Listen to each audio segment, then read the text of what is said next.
Boa tarde, bem-vindos à 10ª Conferência de Valor da APAP. Este ano subordinado ao tema Novos Modelos de Governação em Saúde. Ao longo dos próximos 4 dias, de forma remota e de forma presencial, discutiremos um conjunto de temas muito variados, desde a organização interna dos hospitais, às questões relacionadas com tecnologias, com inovação tecnológica e digital, com a relação, a integração com o setor social, mas também com as autoridades centrais e locais do sistema de saúde. Portanto, um conjunto muito alargado de temas, todos eles relacionados com a governação em saúde. Serão 4 dias muito intensos de discussão, que nos permitirão colocar em perspectiva os problemas, fazer pontos de situação, mas também discutir soluções e evoluções para o nosso sistema de saúde. Nesta sessão discutiremos o tema biosimilares, a otimização da utilização de biosimilares em Portugal. Como todos sabem, um medicamento biosimilar é um medicamento biológico similar a um outro já aprovado, um medicamento biológico, geralmente chamado de medicamento de referência. São medicamentos que, à partida, têm o mesmo perfil de segurança e de eficácia e que têm grandes vantagens para a sustentabilidade dos sistemas de saúde, logo à partida, porque permitem uma redução muito significativa do custo com esses medicamentos. Uma estimativa de redução de custos que andará à volta dos 20-30%, dependendo da molécula, dependendo do fármaco. E, portanto, este é um tema de suprema importância para o nosso sistema de saúde, particularmente considerando que os custos com medicamentos têm sido uma das componentes de custos que mais têm crescido nos últimos anos em Portugal e particularmente nos hospitais. Por isso é muito importante discutir este tema e para isso temos hoje connosco um excelente grupo de convidados. O engenheiro Pedro Brito da Cruz, da Equívia, que nos apresentará um estudo relativo à adoção de biosimilares, que nos falará um pouco sobre como é que as administrações hospitalares podem criar condições para uma maior utilização de biosimilares como geradores de poupança. Fará um ponto de situação sobre a adoção de biosimilares em Portugal e também em termos comparativos com outros países, para perceber a margem, o potencial de ganho que ainda teremos nesta área e de que forma é que os biosimilares poderão gerar resultados em saúde equiparados aos biológicos de marca, aos medicamentos de referência. Temos depois um painel de debate constituído pelo professor José Pereira da Silva, médico reumatologista do CHUC e docente da Faculdade de Medicina da Universidade de Coimbra, o Dr. Pedro Soares, diretor dos Serviços Farmacêuticos do Centro Hospitalar e Universitário de São João, o Dr. João Paulo Cruz, diretor dos Serviços Farmacêuticos do Centro Hospitalar de Lisboa Norte, e a doutora Isaura Vieira, da ACSS, coordenadora da Unidade de Gestão de Contratos e Monitorização da Conta do Medicamento e Dispositivos da ACSS. Economista, mas a trabalhar na ACSS e na avaliação de medicamentos já há muitos anos. Eu passaria desde já a palavra ao Dr. Pedro Brito da Cruz para nos apresentar este estudo, a que seguirá depois um momento de debate com este painel. Muito obrigado.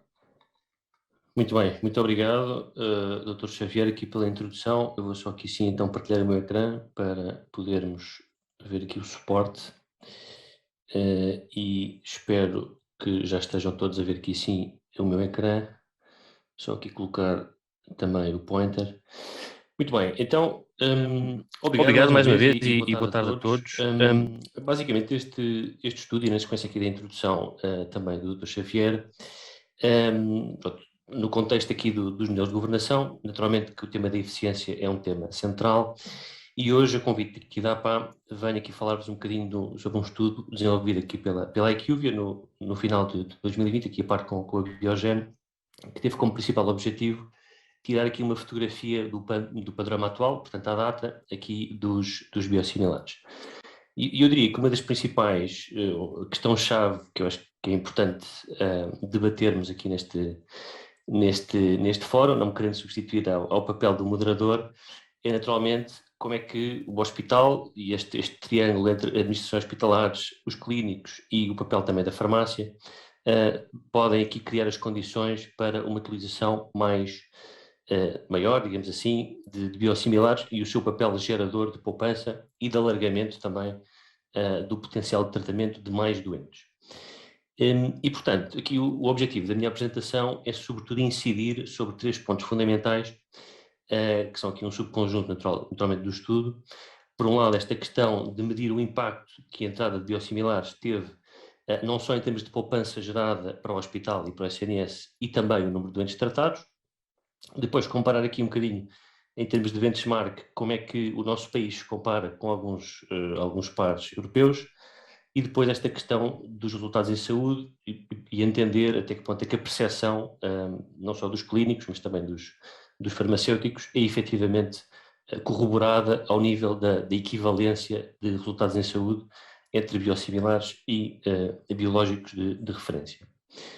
E, portanto, sem mais demoras, eu entrava já aqui na apresentação e só muito brevemente dizer-vos que o âmbito do estudo, portanto, para além destes objetivos que eu referi muito sumariamente, o estudo foi realizado, como disse, durante o ano de 2020 e, portanto, a referência temporal é junho de 2020, a maior parte dos quadros estão datados a esta referência, embora depois tenha aqui algumas notas sobre o estudo, sobre dados mais atualizados. Utilizamos para alimentar, digamos aqui, o estudo, não só um conjunto de fontes de informação da IQVIA, mas também uma pesquisa primária de mercado, onde falamos com clínicos, neste caso de 3 especialidades, reumatologia, dermatologia e gastro, e também, naturalmente, farmacêuticos hospitalares. Muito bem, então aqui ao nível do impacto, eu acho que este primeiro quadro já resume bastante bem aquilo que foi o impacto da entrada de biosimilares.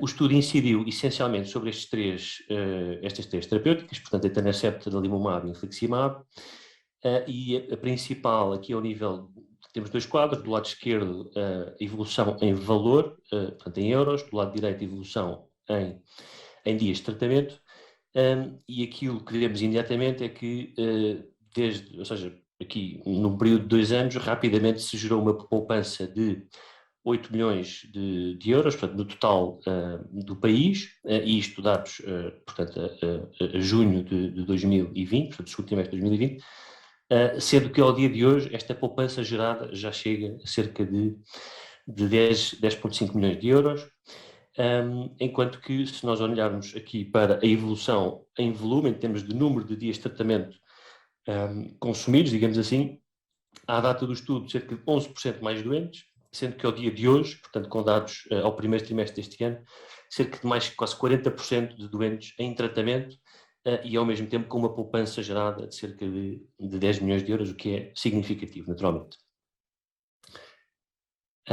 Muito bem, aqui olhando para uma evolução mais detalhada, não é? Aquilo que nós vemos basicamente neste quadro é a mesma evolução, basicamente o mesmo quadro que vimos em cima, a evolução ao longo dos vários trimestres destas 3 moléculas, a cinzento o consumo, digamos assim, de medicamento originador e a verde o produto biosimilar.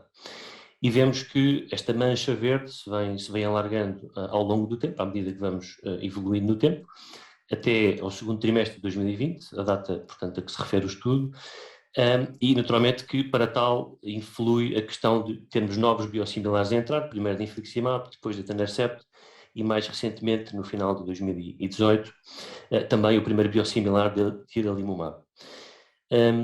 Importa dizer também que se, ao nível do segundo trimestre de 2020, nós tínhamos já praticamente um mercado totalmente repartido, com 50% de cota de mercado para biosimilares e 50% para originadores, digamos assim, ao dia de hoje, portanto, do primeiro trimestre de 2022, temos já cerca de 71% de cota de mercado de biosimilares nestes 3 produtos, o que é significativo, portanto, uma evolução de 20 pontos percentuais em, essencialmente, 2 anos.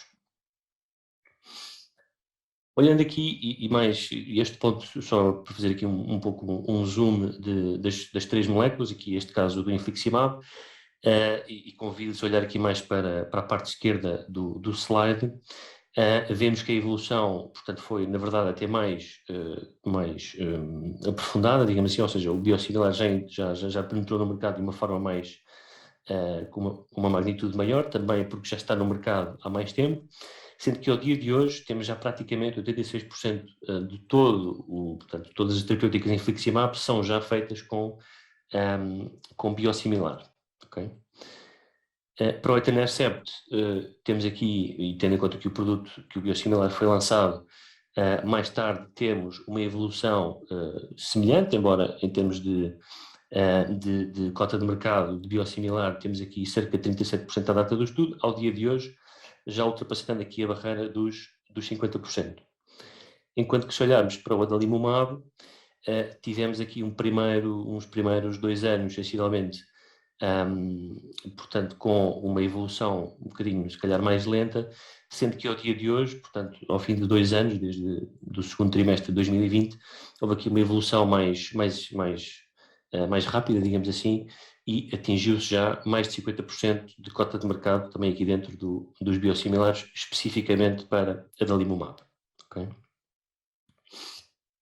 Aqui sim, este quadro, mais a título de curiosidade, basicamente cada quadro reflete a penetração para cada biosimilar do lado esquerdo, infliximab, etanercept, e aqui à direita, adalimumab. Vemos a evolução de cada biosimilar individualmente e como é que a sua cota de mercado evoluiu por ordem de lançamento, digamos assim. Ou seja, o ponto principal e que o insight principal é essencialmente que os primeiros produtos a serem lançados, portanto, basicamente as linhas que têm aqui um no final, que são aqueles que se referem a primeiros lançamentos de biosimilares, são também, na verdade, aqueles que atingem uma cota de mercado maior ao fim de 36 meses. Isso é verdade não só para infliximab, para etanercept por definição, também porque é o único biosimilar, ou era pelo menos à data, e para adalimumab também o primeiro biosimilar a ser lançado é também aquele que tem, digamos, um uptake maior nos primeiros 36 meses de lançamento. Este quadro é um quadro que eu acho que é particularmente visual porque para as 3 moléculas, portanto infliximab, etanercept e adalimumab, nos reflete um bocadinho aquilo que é a evolução em termos de volume de doentes em 2 grupos de hospitais, a verde e a vermelho. A verde, os hospitais com uma cota de biosimilares maior, e a vermelho, hospitais, ou um conjunto de hospitais com uma cota de mercado de biosimilares mais baixa. E embora o infliximab seja aqui um bocadinho a exceção, porque vemos que existe um volume basicamente semelhante em termos de evolução pós-lançamento biosimilar, muito semelhante, entre hospitais de alta e de baixa cota de mercado. Para etanercept e para adalimumab, vemos que depois do lançamento biosimilar, os hospitais que adquirem, digamos assim, uma cota de biosimilares maior, consegue tratar um número maior de doentes e, portanto, temos aqui doentes, ou seja, uma indexação do número de doentes, enquanto que no pré-lançamento de biosimilar tínhamos 100 doentes, ao fim de cerca de 30 meses tínhamos mais de 30% de doentes, portanto 130 doentes. No caso da adalimumab, esse ganho ainda é mais gritante, atingimos aqui 160 doentes para 100 doentes que tínhamos à data de pré-lançamento de biosimilar. Olhando aqui então para o segundo tópico aqui mais relacionado com a questão da comparação entre Portugal e os 5 principais países europeus, e aqui o quadro também é relativamente visual. Essencialmente, a nota principal, e temos aqui não só as moléculas em estudo, infliximab, etanercept e adalimumab, mas também outras, não só num contexto hospitalar, mas também num contexto ambulatório. Mas que a principal conclusão que se tira daqui é que, à data do estudo, e provavelmente evoluímos de uma maneira equivalente nestes últimos 2 anos, Portugal estava um bocadinho aquém daquilo que era a performance média, ou a cota média de biosimilares, para os 5 principais países europeus. Embora haja algumas exceções, se compararmos aqui a mancha da linha inferior de Portugal, temos aqui um bocadinho mais de amarelo e de vermelho, que significam essencialmente uma cota mais baixa, versus a mancha mais verde que temos aqui em cima para os principais 5 mercados europeus. E efetivamente, e relembrarmos que à data de, portanto, junho ou segundo trimestre de 2020, para as 3 moléculas em estudo, tínhamos cerca de 49% de penetração de biosimilares em Portugal. Para qualquer um dos 5 mercados temos uma cota superior, todas superiores aqui a 50%, Em particular, o caso do Reino Unido é o exemplo mais que se destaca, com 84% de penetração de biosimilares. E não só é assim num contexto, digamos, de cota, portanto, atual ou à data do estudo, mas também aqui um aspecto que tem a ver com a velocidade a que este uptake é gerado, e aqui temos nos três gráficos, mais uma vez, as três moléculas. Temos a evolução da cota de mercado de biosimilares para cada um neste caso, dos seis mercados, portanto, dos 5 principais europeus, e Portugal, e aquilo que imagino que salta logo à vista, pelo menos visualmente, é não só o facto do Reino Unido ter aqui uma evolução, uma rapidez no uptake bastante superior a qualquer um dos outros países, também fruto de algumas medidas administrativas que foram sendo implementadas, que depois podemos também discutir, e Portugal aparece aqui sempre, aqui na zona mais inferior, quando comparado com os outros mercados, portanto um uptake mais lento versus aquilo que poderia ser a velocidade de adoção de biosimilares no nosso país. Aqui mais ao nível da percepção dos resultados, não é? E isto foi muito baseado, este quadro, muito baseado naquela que foi a opinião que nós fomos recolhendo de conversas, de entrevistas com médicos e farmacêuticos. Acho que a grande maioria dos especialistas entrevistados tem aqui portanto, um elevado grau de confiança nos resultados obtidos com biosimilares e, portanto, não só os profissionais reconhecem que os medicamentos, de uma forma não consensual, mas maioritária e garantidamente, são tão eficazes como os biológicos originadores, como também ao nível da segurança, se existe, ou seja, se verifica esta percepção, e existe, na maior parte dos casos, também um nível de conforto total quando se inicia uma terapêutica ou quando há um switch de terapêutica para um medicamento biosimilar. Se calhar só destacar aqui o caso da dermatologia, que acaba por ser aqui um bocadinho, ter aqui um resultado um pouco divergente versus aquilo que é a percepção dos especialistas de gastroenterologia e de reumatologia, que tem muito a ver não só, eventualmente, com um perfil mais conservador que estes clínicos têm, mas também com um grau de exposição mais tardio, não só a produtos biológicos, mas também a medicamentos biosimilares, no contexto do lançamento de biosimilar para os biológicos, para os quais, naturalmente, os dermatologistas recorrem para terapêutica. E, por fim, dizer também que esta percepção dos clínicos relativamente ao papel e ao valor que os biosimilares podem ter ao nível de gerar poupanças para o hospital e para o SNS é também confirmada. Ou seja, não só os clínicos concordam, na sua maioria, que os biosimilares, obtendo resultados equiparados ao originador e tendo um custo menor, são claramente vantajosos do ponto de vista de utilização para a terapêutica e, portanto, tendo um custo mais baixo, regra geral, não quer dizer que seja sempre assim, são utilizados pelos clínicos e, naturalmente, que também esta questão de haver um custo menor faz com que haja um maior potencial para conseguirmos tratar mais doentes e, portanto, servir melhor os doentes com terapêuticas mais adequadas ou com melhores resultados em saúde, tendo em conta que a terapêutica é agora mais barata, pelo menos em termos médicos. Okay?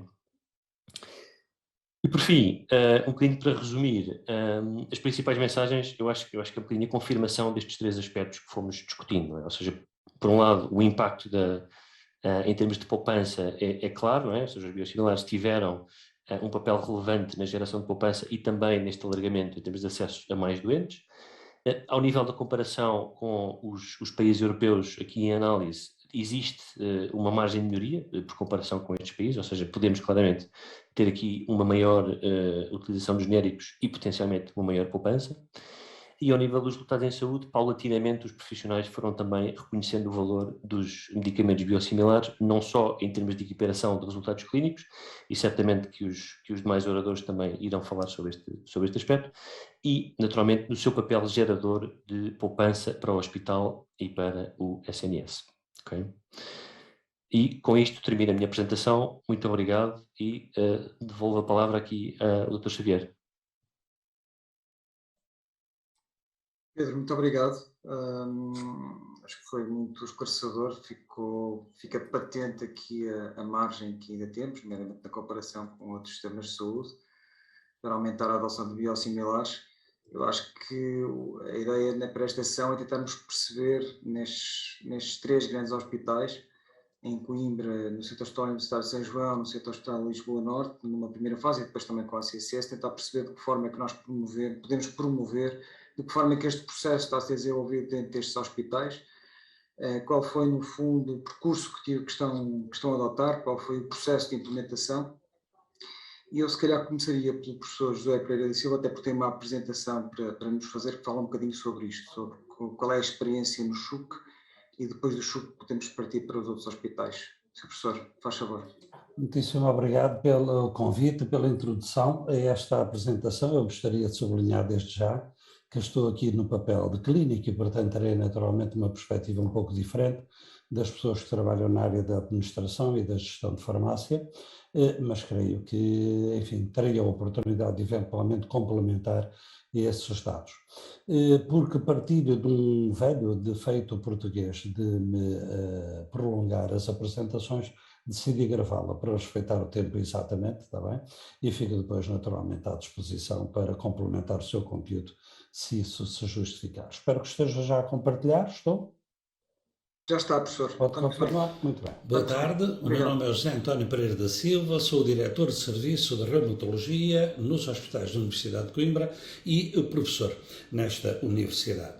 E foi nesta qualidade que articulei, juntamente com a farmácia, o serviço de farmácia do nosso centro hospitalar, uma mudança rápida, generalizada, de produtos biológicos originais que utilizamos no tratamento de várias doenças reumáticas para os produtos biosimilares equivalentes, sempre que disponíveis, com a regra de que utilizaríamos sempre o que fosse mais económico.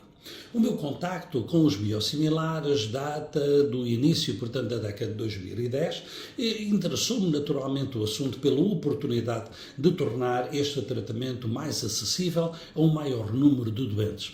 Não tendo participado nas primeiras recomendações ou no position paper da Sociedade Portuguesa de Reumatologia em 2014, eu sentia-me em franca oposição a algumas reservas que ali eram apontadas.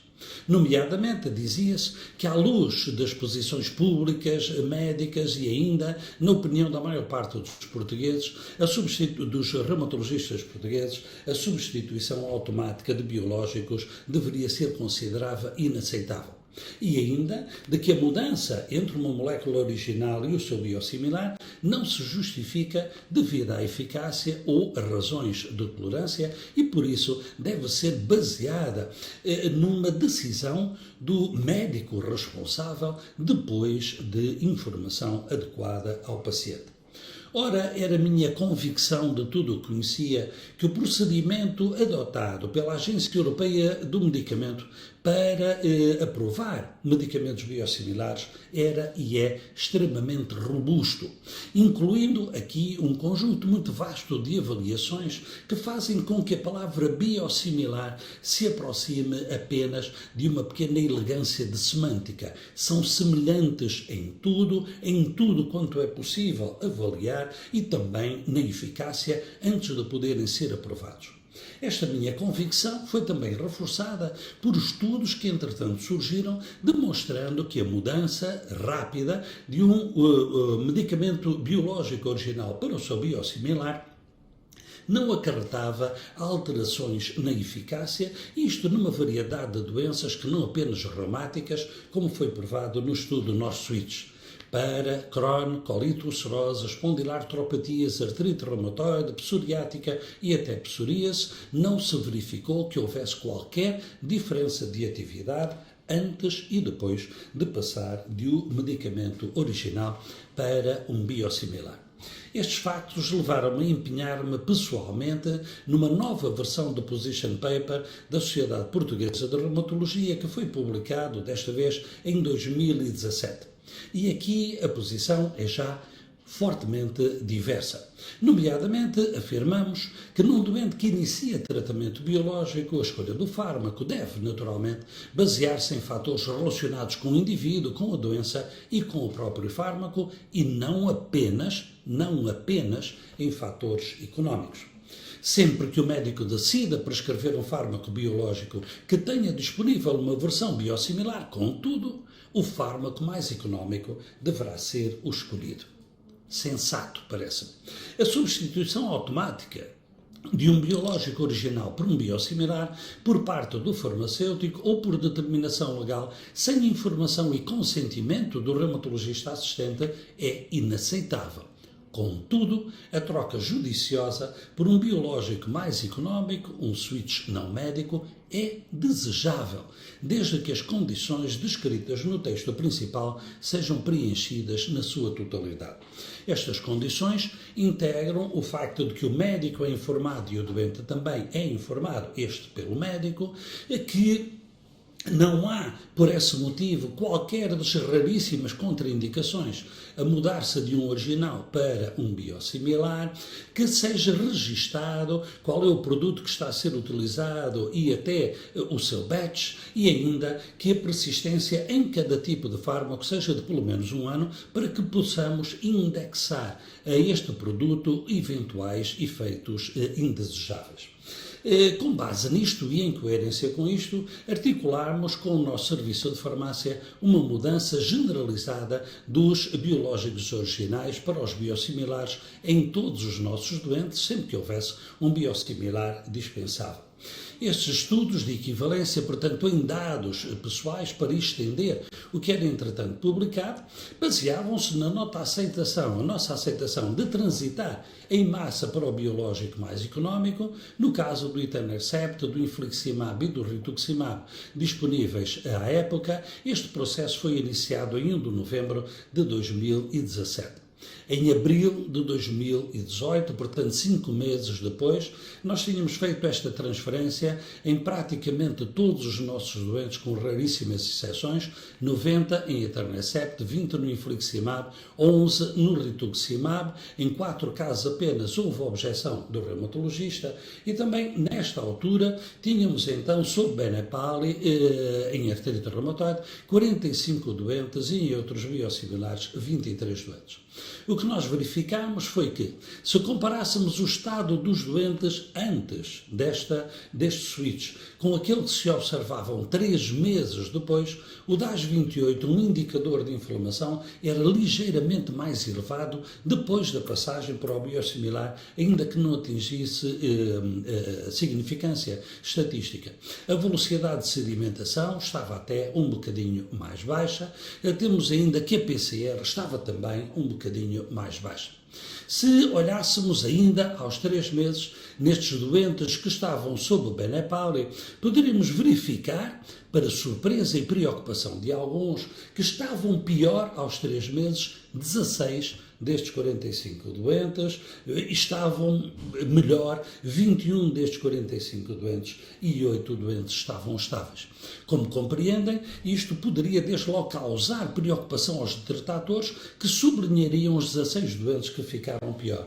Bom, o que fizemos foi olhar para o que sucedeu um ano antes, num cut-off imaginário, contando um qualquer dia de baseline e como é que estavam os doentes 3 meses depois, numa altura em que mantinham o mesmo medicamento original. E o que verificamos é que estavam pior desde 45, 14, melhor 26 e estavam estáveis 5 pessoas.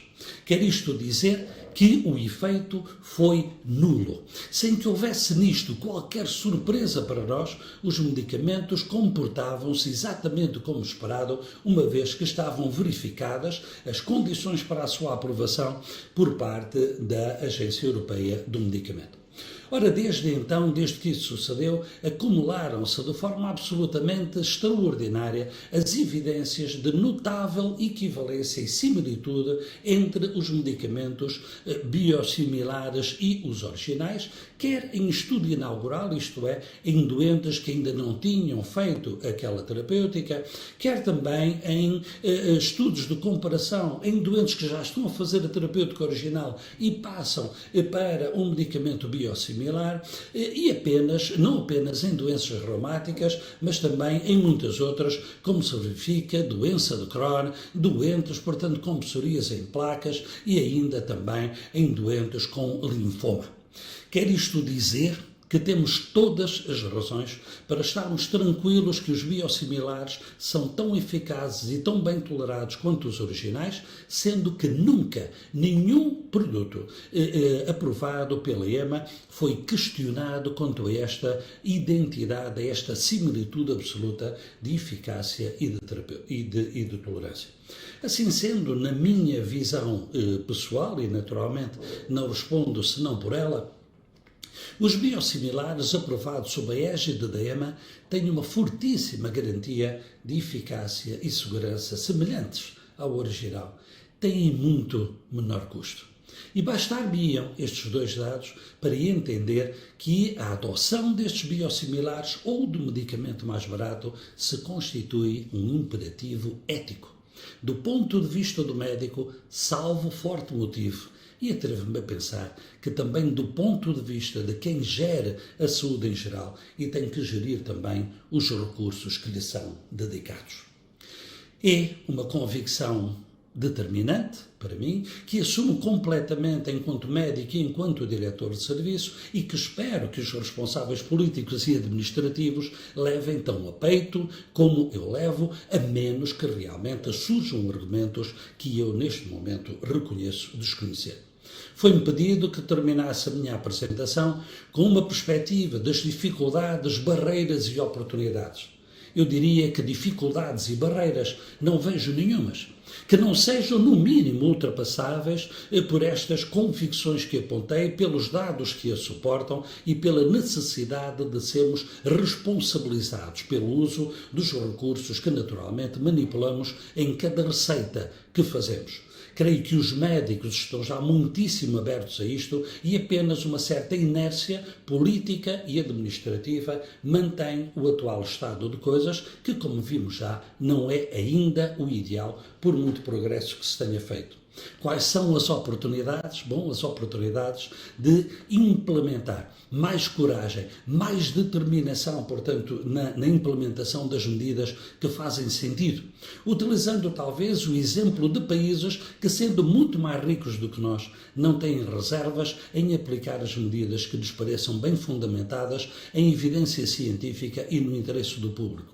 Refiro-me concretamente à forma de atuar verificada na Noruega, em que, havendo uma contratação central de qual é o biosimilar ou o produto que vai ser utilizado nesse ano, se faz uma transição abrupta, praticamente do dia para a noite, em que apenas num trimestre um produto é substituído pelo mais económico de forma praticamente absoluta, verificando-se este impacto e verificando-se em outras situações que, mesmo naqueles casos em que houve já uma primeira transição em sentido inverso, a lei e a adoção que dela se faz permitem uma mudança rápida no sentido, julgo eu, do melhor interesse do público.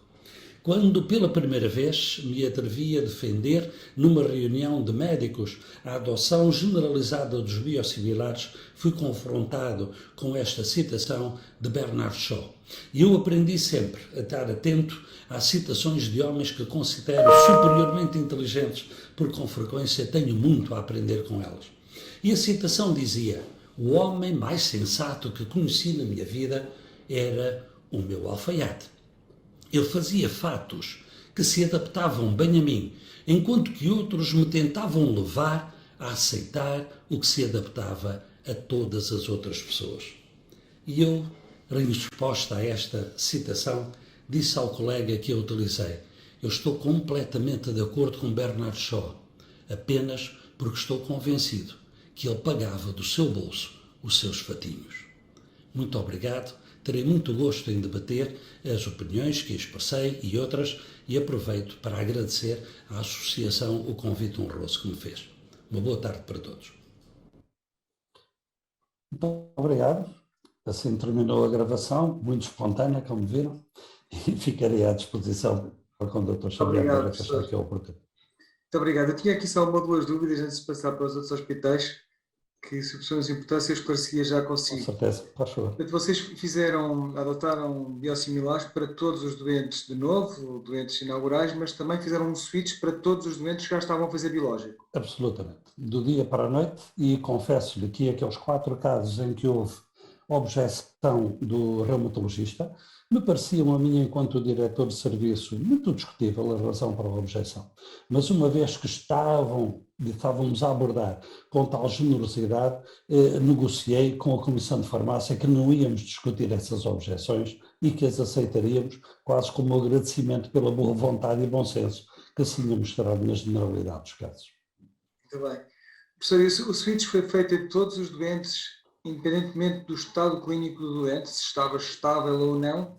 Isso foi um critério ou foi feito para todos os doentes? Em 2 daqueles 4 doentes, essa era a preocupação. Não é? Os doentes estavam há pouco tempo, tinham iniciado há relativamente pouco tempo, ainda não tínhamos uma conclusão segura de qual era a eficácia do produto naquele doente em particular. Os outros todos estavam em situação estável, porque repara, a verdade, a grande vantagem destes biológicos é que não levamos muito tempo a atingir essa estabilidade. Se ao fim de 4 ou 6 meses de terapêutico, um doente em biológico não teve uma melhoria suficiente, devemos mudar a terapêutica.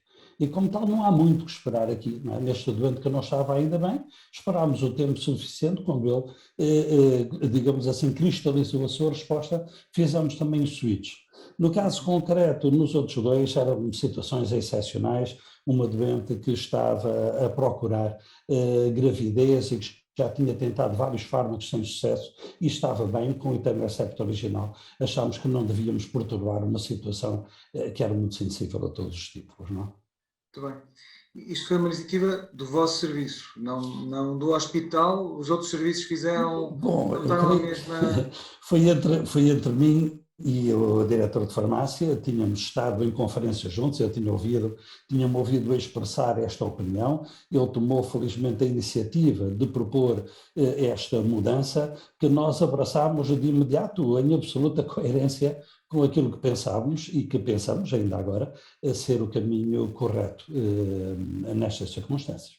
Muito bem. Portanto, não foi um processo generalizado no CHUC, foi Eu julgo que se tornou muito. quase generalizado a seguir a Sim. isso, porque nós tínhamos um volume considerável das prescrições de biológicos, por qualquer motivo que eu não sei explicar, não foi adotado na patologia reumática da infância. Creio que outra vez, por questões de sensibilidade, sinceramente eu não vejo razão para essa exceção, mas sei que ela se manteve. Uhum. Mas houve um envolvimento também do Conselho de Administração neste projeto. O Conselho de Administração, de alguma forma, apoiou esta. Os meus contactos foram sempre com a Comissão de Farmácia, com a Direção de Serviços Farmacêuticos, de certo que fui apoiado pelo Conselho de Administração, mas eu não lhe sei dizer de que forma. Muito bem, muito bem. Muito bem. Dr. Pedro Soares, no São João, como é que foi o processo? Foi semelhante a este? Foi um switch abrupto para todos os doentes, para todos os serviços, com que intervenientes, com que processo, ao longo de quanto tempo? Igual, mas diferente.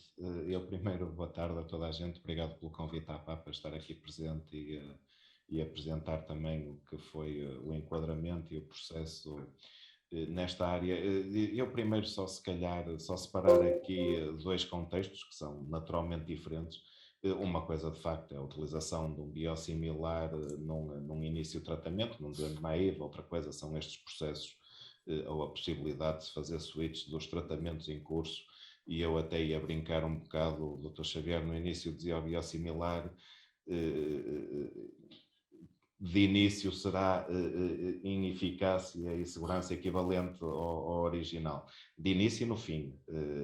Acho que como o professor Pereira da Silva muito bem expôs, isto são processos, os biosimilares têm um processo regulamentar de aprovação completamente distinto de tudo o que havia até à data. Eles basicamente seguem quase um processo de aprovação como se fosse um original. E isso tem de resultar na fé e na evidência de que eles efetivamente são eficazes e pronto, isto só porque logo num primeiro momento às vezes parece que a dificuldade é em utilizar o biosimilar mesmo num contexto de um doente naivo.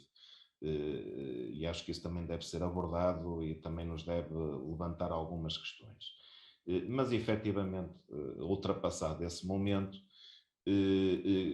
por questões, eu se calhar também temos aqui de reformular o discurso, porque às vezes parece que o que se quer é poupar dinheiro, e acho que quem trabalha na saúde, em particular na área do medicamento, sabe que a gente não poupa nada.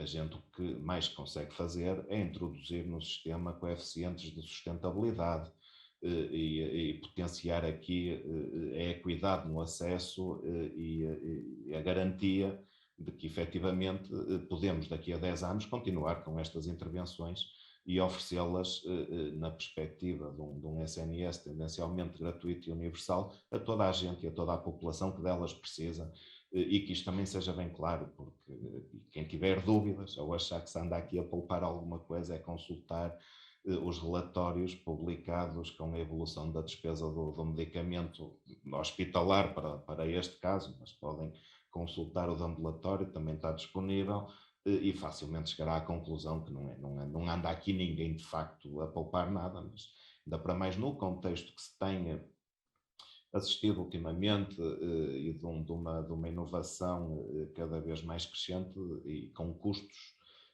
cada vez mais aparentemente difíceis de comportar, de facto importa muito introduzir fatores ou coeficientes de sustentabilidade neste circuito.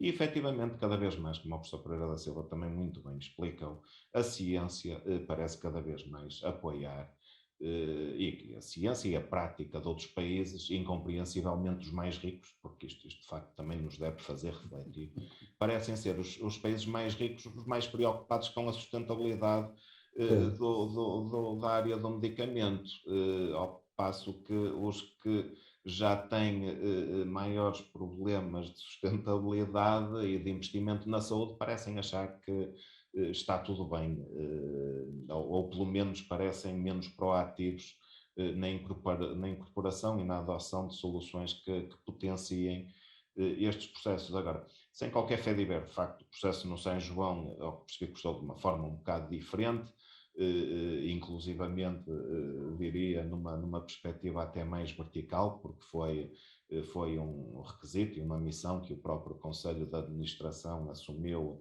muito cedo. O atual Conselho de Administração, quando tomou posse, eu tomei posse como diretor dos Serviços Farmacêuticos de São João em agosto de 2019, e era já um processo em curso, mas que também agarrei com muito afinco e dedicação, porque efetivamente entendo que isto é uma questão crítica até para a nossa sobrevivência, ou para a sobrevivência de um sistema de saúde, no modelo e nos moldes em que nós temos. O professor Pereira da Silva também foi muito certeiro com o fecho da sua apresentação, porque efetivamente é isto, quem paga pela saúde que tem pode escolher o que quiser. Quando temos um sistema que queremos transversal e universal, temos de tomar aqui algumas decisões que tendencialmente sejam de facto equitativas e garantir que as pessoas têm todas aquilo que necessitam e têm o tratamento à medida das suas necessidades e não simplesmente o que querem, porque a sociedade, também, graças a Deus, está cada vez mais informada e é mais participativa nos processos de decisão, inclusivamente em saúde, mas é preciso ter aqui algum cuidado, porque também a população é facilmente desinformada e facilmente toma decisões ou assume posições que não são necessariamente aquelas que até melhor defenderão os seus próprios interesses, até às vezes como indivíduos. Mas a reboque desta questão vinha sempre, e era sempre recorrente a questão de que o que se queria aqui era poupar dinheiro, era ser economicista, era olhar para a intervenção em saúde única e exclusivamente com a perspectiva económica, mas não foi todo esse o processo, nem a nossa realidade. E, efetivamente, o primeiro passo que tomamos no São João foi definir o que é que seriam os critérios clínicos à base da ciência, dos estudos publicados à data, que nos permitiriam definir e balizar efetivamente qual seria a população de doentes nos quais conseguiríamos com segurança proceder ao switch para do biológico original para o respectivo biosimilar, e isto foi um processo de facto transversal que envolveu toda a gente, envolveu o Conselho, envolveu, claro, a Comissão de Farmácia Terapêutica, os serviços farmacêuticos, também a nossa unidade de farmacologia clínica, também deu um aporte muito importante, em particular na análise de tudo o que era sustentação em termos de estudos à data que nos permitissem dar toda a solidez a este processo, e depois também as respectivas direções de serviço e os prescritores que ao fim do dia acabaram e acabam por ser quem leva também com o grande parte deste trabalho, porque nós também, e como queríamos aqui garantir que depois não se confundia, não se confundia aqui questões relacionadas com o percurso natural das doenças e as perdas naturais de eficácia dos tratamentos, doentes sempre, mesmo quando só havia originais, sempre tiveram progressões da sua patologia e tiveram ao longo do tempo de progredir para outras linhas terapêuticas, mas queríamos nós garantir que não havia aqui também fatores de confundimento e por aí também, novamente, era premissa desde o início que haveria uma avaliação inicial dos doentes para ver o estado geral de saúde, inclusivamente com alguns parâmetros bioquímicos e analíticos muito bem definidos, e fizemos um antes e o depois, e os doentes primeiro, para serem sujeitos a switch, tinham de cumprir os critérios, e pós-switch fomos olhar novamente para os doentes e ver como é que estavam. Até eu, o professor Pereira da Silva, também achei muito educativo o exemplo que utilizou, porque às vezes vemos diferenças que não é que elas não existam, mas se calhar sempre lá estiveram, e temos de saber retirar também esses elementos da equação. Pronto, e a verdade é que este processo teve o seu arranque mais definitivo já em finais de 2019, e já devem imaginar onde é que eu vou com esta conversa, porque efetivamente depois tivemos de o executar no terreno durante o curso de 2020, com tudo o que foi o contexto pandémico logo no início do ano. A verdade é que nós conseguimos logo muito rapidamente e logo numa fase inicial uma taxa de switch muito elevada, mas pronto, depois havia, e acabou por depois também, no contexto pandémico, acabou por nos dificultar aqui um bocado o fecho do processo, porque pronto, estar a chamar doentes para consultas propositadamente para este fim era muito complicado, e novamente, e em particular na garantia que depois de facto conseguíamos acompanhar os doentes e garantir que o processo tinha decorrido com segurança e sem qualquer problema. Mas sim, mas a verdade é que acabou por ser com alguns entraves e aqui e ali, com algumas pessoas menos crédulas no processo, mas acabou por ser um processo genericamente bastante bem aceito pelos próprios prescritores e pelos doentes. E eu, por acaso, não tive a oportunidade de preparar os dados para apresentar. Eu não tenho os dados referentes logo ao ano de 2021, até porque como ainda estávamos ou de 2020, peço desculpa, como ainda estávamos em período pandémico, houve inclusivamente aqui reformulações em termos dos períodos de dispensa de medicação e outras questões que também depois podem afetar estas análises, mas fizemos ainda agora recentemente comparativo face ao que foram estas intervenções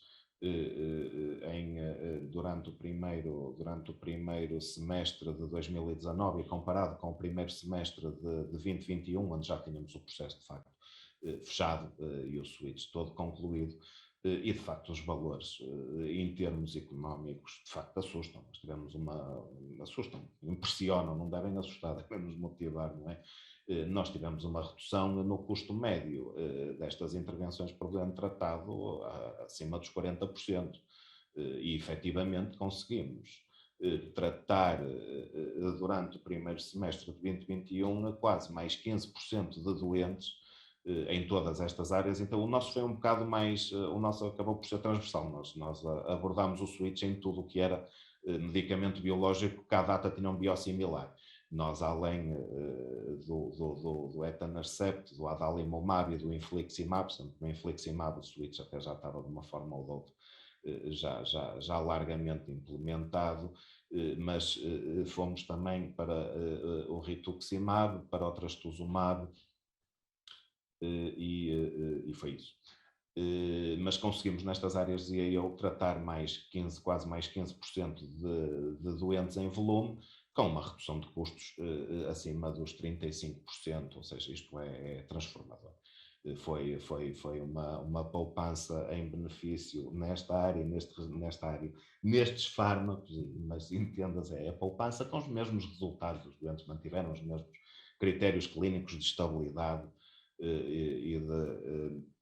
e condição geral da sua doença, poupámos só no período em análise 2,5 milhões de euros. Isto acho que é dinheiro que todos percebemos a diferença e o impacto que pode fazer na gestão de uma única unidade de saúde. Isto transpondo para a realidade nacional, de facto, é impressionante. E foi mais ou menos assim, de facto, foi um processo que acabou por envolver toda a gente, acabou por motivar toda a gente, mas é preciso, de facto, uma visão, eu diria, institucional para esta área. É preciso envolver todos os stakeholders, inclusivamente as próprias associações de doentes, que também podem ter um papel muito importante nesta questão, até porque serão em muitos casos o principal apoio e fonte de informação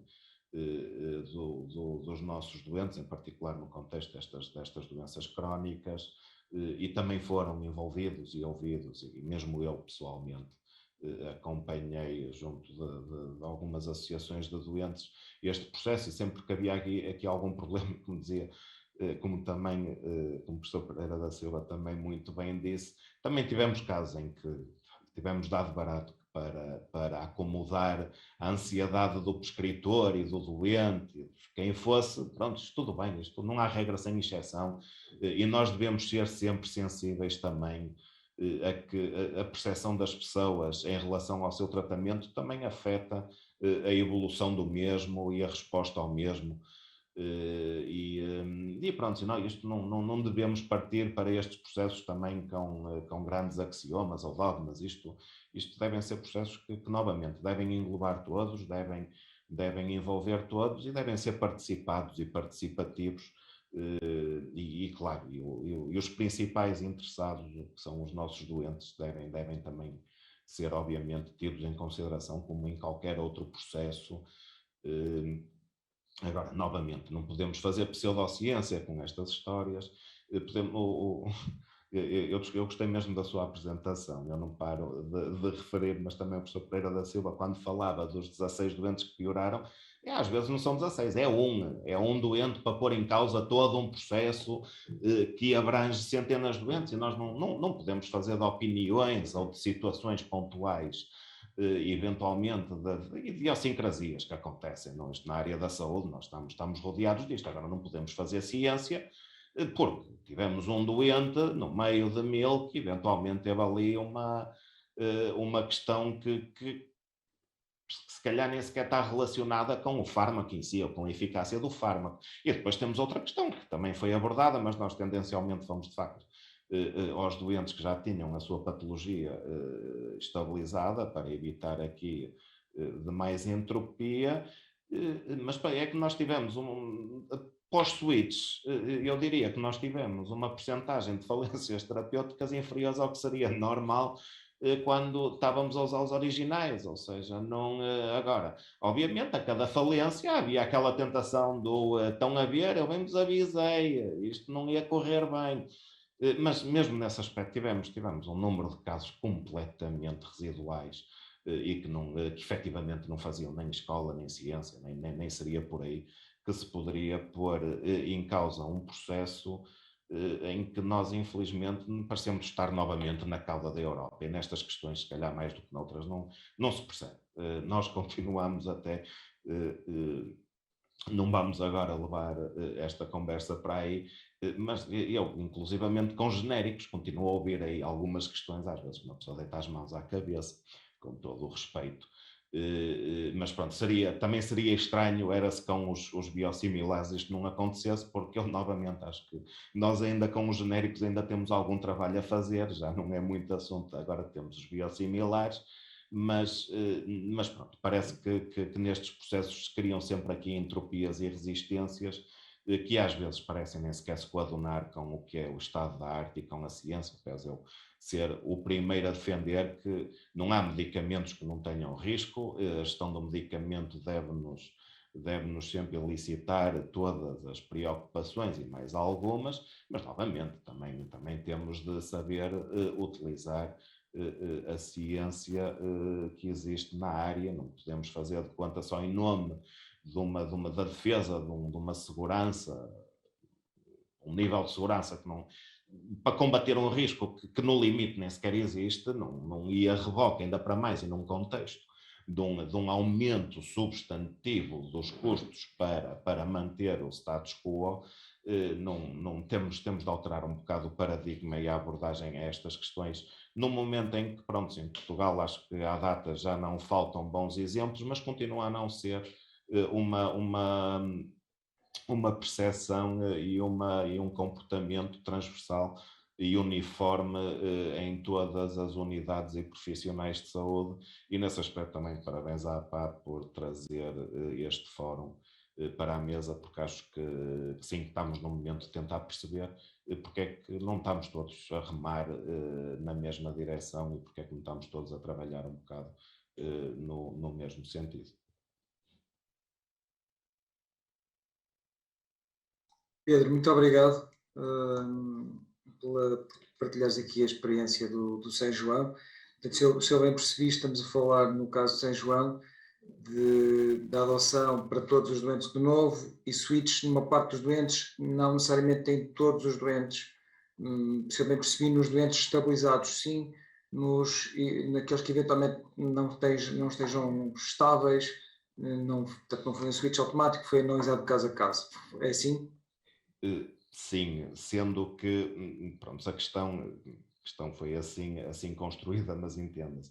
Os doentes estáveis eram 98% deles, Claro, os que não estavam estáveis, se não fossem, os que não eram candidatos a switch para o biosimilar, eventualmente seriam candidatos a switch terapêutico. Sim, a segunda linha. Entenda-se, os doentes ou estavam estáveis, ou então tínhamos as situações que o professor Pereira da Silva também referiu, eram doentes que tinham iniciado tratamento há um mês, nem fazia sentido, nem tinham como ter doença estável, ainda estavam agora no início do tratamento, ou seja, pronto, isto a questão é só balizar e só esclarecer que retiramos foi do filtro, do pool de doentes candidatos estas situações novamente, eles tinham iniciado há pouco tempo, não tinham switch e não tinham ainda estabilidade terapêutica ou doentes que eventualmente, novamente, era candidatos a switch para outra linha terapêutica, não para o biosimilar.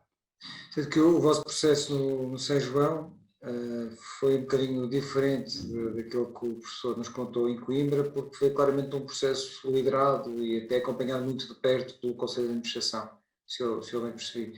E com resultados, eu não perguntei ao professor os resultados em Coimbra, mas percebi no São João que estaríamos a falar numa redução de 30% a 40% no custo do fármaco e um aumento do número de doentes tratados, claramente por limitação da área financeira e por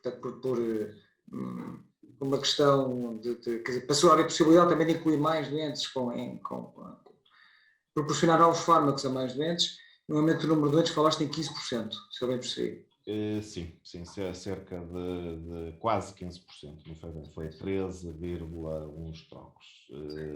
Mas o professor tem números sobre Coimbra, tem redução do aumento? Eu lamento, não estou em posição eu de os colecionar, pedi, mas não os recebi.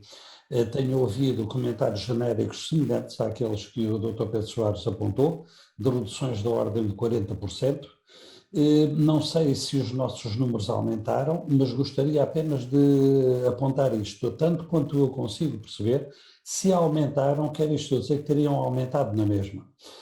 Isto é, se os preços continuassem altos, porque nós nunca tivemos, felizmente, uma restrição que nos impedisse de prescrever os medicamentos a quem entendêssemos que precisava, com um pouquinho, um bocadinho menos de atraso. Agora, os próprios médicos sentem-se naturalmente mais livres, não é? Quer dizer, enquanto que antes éramos capazes de fazer um grande esforço para tentar juntar a lefulanumida com o metotrexato, a partir do momento em que temos um biológico a 80 euros, já não há grande razão para isto, não é? E, portanto, é natural que os doentes entrem mais cedo neste esquema e, portanto, eu creio que é uma liberalização de acesso que é muitíssimo bem-vinda. Porque só há uma razão para nós não utilizarmos biológicos, desde o início, em todos os doentes com artrite reumatoide, é o custo. Porque se não fosse isso, estávamos lá todos, não é? Quer dizer, isto, compreendendo isto, teremos, obviamente, um impacto esperado. Aqui há 4 ou 5 anos tivemos antes desta mudança, tivemos uma jovem holandesa a trabalhar connosco que fez um estudo a nível europeu da penetração dos biológicos e encontrou uma correlação de quase 0,9 entre o produto interno bruto e a penetração dos biológicos nas diversas sociedades. Isto diz muita coisa, não é? Mesmo quando os médicos não estão a par do custo exato do medicamento, não deixam de ter uma certa consciência social de que não podem utilizar com toda a liberdade fármacos ao custo a que muitos deles ainda estão e antes estavam todos. A propósito desta questão do maior acesso ao fármaco, eu penso que os dados que o Dr. Pedro Cruz nos apresentou também comprovam isso, não é? Os hospitais que tinham uma maior cota de utilização de biosimilares conseguiam ter mais doentes no tratamento com estes fármacos, o que faz sentido. É um bocadinho esse raciocínio que o professor nos estava a fazer há bocado, não é? Sim. Portanto, eu queria só realçar que os dados que eu estava a falar era o comparativo de um semestre, ou seja, mesmo aqueles 2,5 milhões eram em 6 meses. Sim. No ano inteiro seriam 5. E eu aí só dizer uma coisa também, porque acho que isto também é importante. Os menos crentes neste processo dir-me-iam que essa poupança não existiu, que entretanto os próprios originais estavam a outro preço. Os outros originais só vão para outro preço se efetivamente o sistema demonstrar apetência para adaptar a solução, adaptar-se à solução, adotar a solução mais custo-efetiva, porque senão o infliximab original manteve o preço original durante anos a fio, porque o Serviço Nacional de Saúde não adotava o biosimilar. E acho que mesmo até nesse aspecto, o que aconteceu já mais recentemente com o etanercept e com o adalimumab também veio de facto realçar o que acontece quando o sistema dá outro tipo de resposta na incorporação destas alternativas. Sim. Dr. João Paulo, no Centro Hospitalar Lisboa Norte o processo foi semelhante a este? Tem este tipo de resultados? O que é que nos pode dizer sobre isso? Boa tarde. Antes de mais, muito obrigado à PA pelo convite. Eu, antes de mais, agradeço aos meus colegas anteriores pelas exposições e concordo com grande parte ou a maioria de tudo o que disseram. O nosso modelo, eu diria que foi um modelo misto. Não temos a adoção de uma forma sistematizada para todos os doentes, portanto nós iniciamos com um processo de switch total, eu diria, para os biosimilares de baixa complexidade. Portanto, estamos a falar aqui de apoetinas, filgastrin, fatores estimuladores, enoxaparina, todos esses, de facto, iniciámos esse processo, foi aceito por todos. E portanto e até hoje assim se mantém com o chamado switch automático. Aqui podemos dizer que fazemos switch automático. Claro que nós dizemos, informamos, mas fazemos. No que diz respeito aos biosimilares de maior complexidade, como aqui os anticorpos monoclonais, como nós estamos aqui a falar, nós iniciamos também uma discussão interna e iniciamos essencialmente com este modelo misto. Portanto, início dos doentes em tratamento com biosimilares, o switch seria feito em doentes estáveis há pelo menos 6 meses. Portanto, foi o que ficou decidido no âmbito dos vários serviços utilizadores. Eu aqui tenho que dizer dos vários serviços utilizadores, e eu identifico maioritariamente 4, a reumatologia, a dermatologia, a gastroenterologia, a pediatria, e para estes anticorpos que nós falámos, depois vem a oncologia já mais para a frente, mas destes serviços, a reumatologia foi claramente o serviço o chamado early adopter. Foi o serviço que mais facilmente nós conseguimos dialogar, mais facilmente nós, enfim, conseguimos chegar a um modelo interno de utilização do biosimilar. Seja porque foi a primeira sociedade a emitir um position paper, provavelmente, porque discutiu mais aprofundadamente esta situação e mais aberta. A verdade é que foi tudo muito mais fácil. A dermatologia, eu diria que, apesar do estudo da IQVIA não mostrar desta maneira, mas eu talvez tenha uma justificação para isso, mas pelo menos no nosso caso, internamente, também foi um serviço bastante receptivo aos biosimilares e, portanto, a metodologia foi a mesma, doentes iniciais, biosimilar, switch para doentes estáveis há mais de 6 meses e, naturalmente, depois situações de caso a caso a ponderar. E eu também, para dar um exemplo daquilo que foi dito, aqueles exemplos anedóticos, diria, não é? Que são exceções. Nós tivemos também um caso, inclusive, que era uma médica que fazia, de facto, um biológico de marca e que, inclusive, tinha já saltitado de hospital para hospital. E, portanto, foi o próprio diretor da reumatologia que me disse, neste caso, é daqueles casos que qualquer medicamento que ela vai fazer, ela vai falhar. E, portanto, e se nós pomos um biosimilar, estamos a estragar todo o processo de biosimilar, porque ela vai falhar de certeza um de marca, ou que seja, ou qualquer. E, portanto, se calhar neste caso vamos mesmo manter a marca. E de facto foi uma atitude bastante inteligente. Portanto, são estas situações que nós também temos que perceber e adotar. Pronto, no que diz respeito à estratégia interna foi esta. Agora, o que acontece no nosso hospital que tem um grande impacto e que provavelmente será diferente do São João e do Chuc, é que no caso da prescrição externa nós não temos tido até à data a mesma posição. Não que não tenhamos tido internamente uma discussão aberta sobre isto, mas porque se calhar aqui não houve o tal envolvimento, enfim, se calhar que podia ter havido para nós avançarmos. A verdade é que nós, enfim, não conseguimos avançar da mesma forma para a prescrição externa. E, portanto, temos de facto uma grande diferença entre o custo médio do doente prescrito internamente e o doente proveniente do privado. Também é verdade que nós recebemos depois muitos doentes, inclusive que tentaram noutros hospitais e depois vêm ao nosso e isso também gera um ciclo nesse aspecto negativo e acabamos por ter esta decalagem.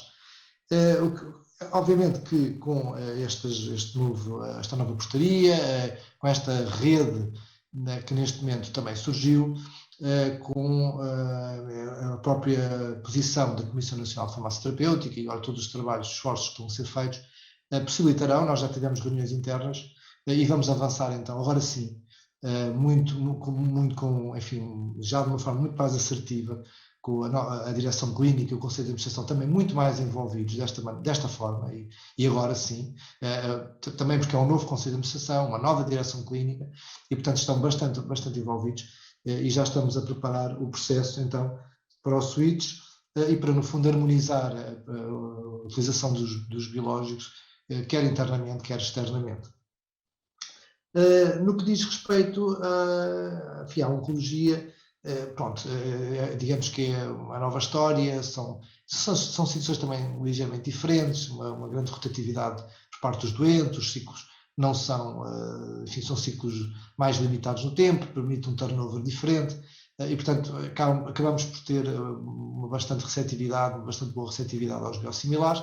A única questão a referir é que, de facto, os biosimilares são, na sua maioria, da formulação endovenosa e depois os medicamentos de marca, na mesma altura em que surge o biosimilar, eles, muito coincidentemente, desenvolvem a formulação subcutânea e temos depois os doentes a passar para o subcutâneo com a grande justificação que libertam os cadeirões e permite maior rotatividade. Portanto, ainda assim nós temos uma discussão muito interna, porque muitas vezes o tempo da administração do subcutâneo não é assim tão diferente, portanto há situações que não são assim tão dispares, mas pronto, não há dúvida que há este argumento e isso às vezes faz com que haja aqui uma taxa de penetração menor. Nós, por exemplo, no caso do rituximab, nós desenvolvemos uma estratégia interna, enfim, de um cut-off por índice de massa corporal, acima do qual ou abaixo do qual os doentes fariam endovenoso ou subcutâneo, e sendo endovenoso seria biosimilar. Portanto, definimos isso pelo índice de massa corporal, do ponto de vista farmacoeconómico,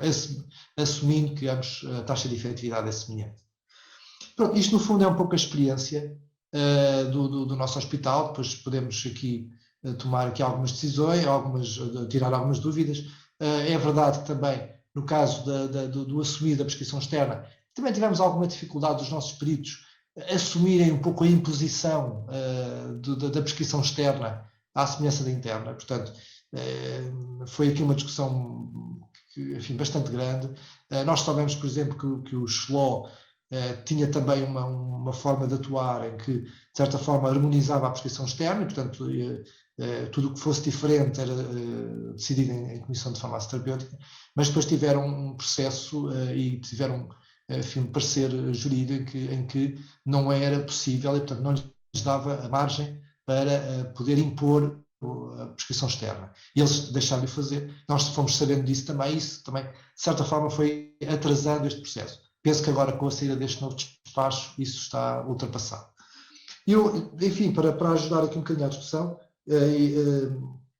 fiz aqui também um elencar aqui de pontos, de fatores de constrangimento e fatores de facilitação. Não é? Alguns já foram falados, mas é aquilo que eu acho, que também vem descrito na literatura.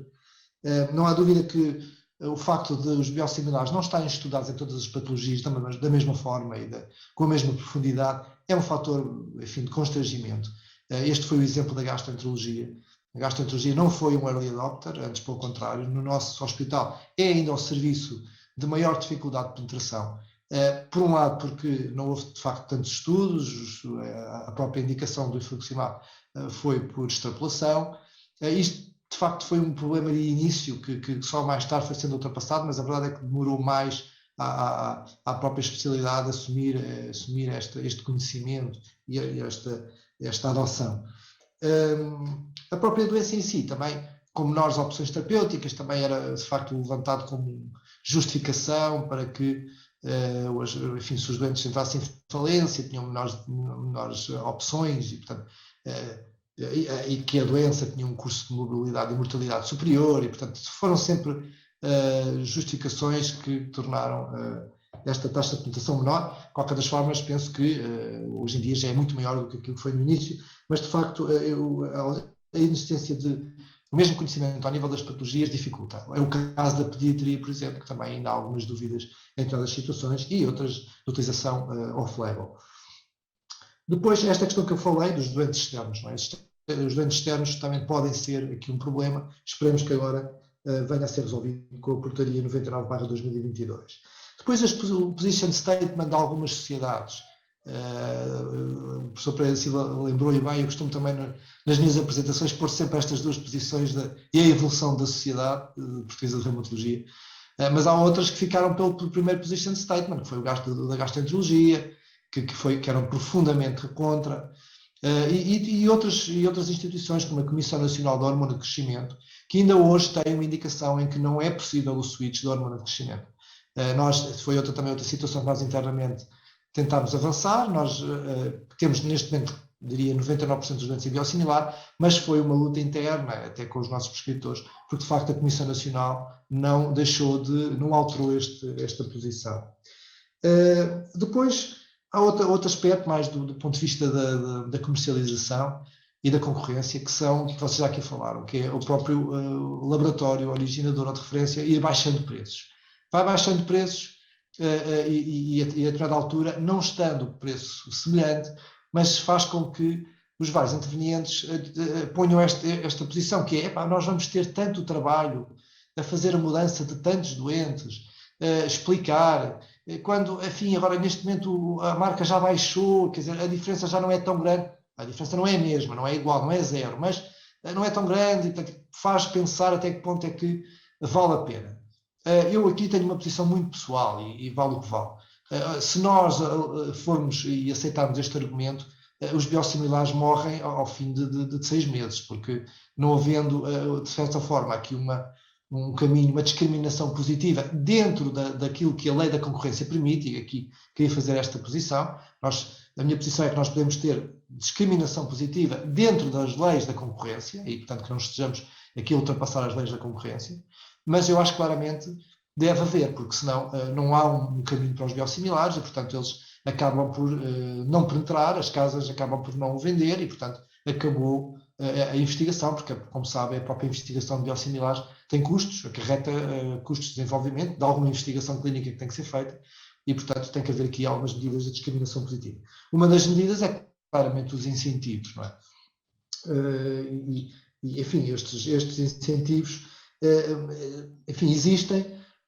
Agora, penso eu que talvez não sejam, enfim, tão assertivos ou de uma magnitude tal que eles por si só muitas vezes justifiquem e pode ser uma das medidas que também neste momento, em alguns hospitais que já têm uma taxa de penetração bastante elevada, que não tenham neste momento mais incentivos para continuar com a mesma magnitude, ao contrário de outros hospitais que ainda não fizeram, têm uma taxa de crescimento e, portanto, os incentivos podem ser interessantes.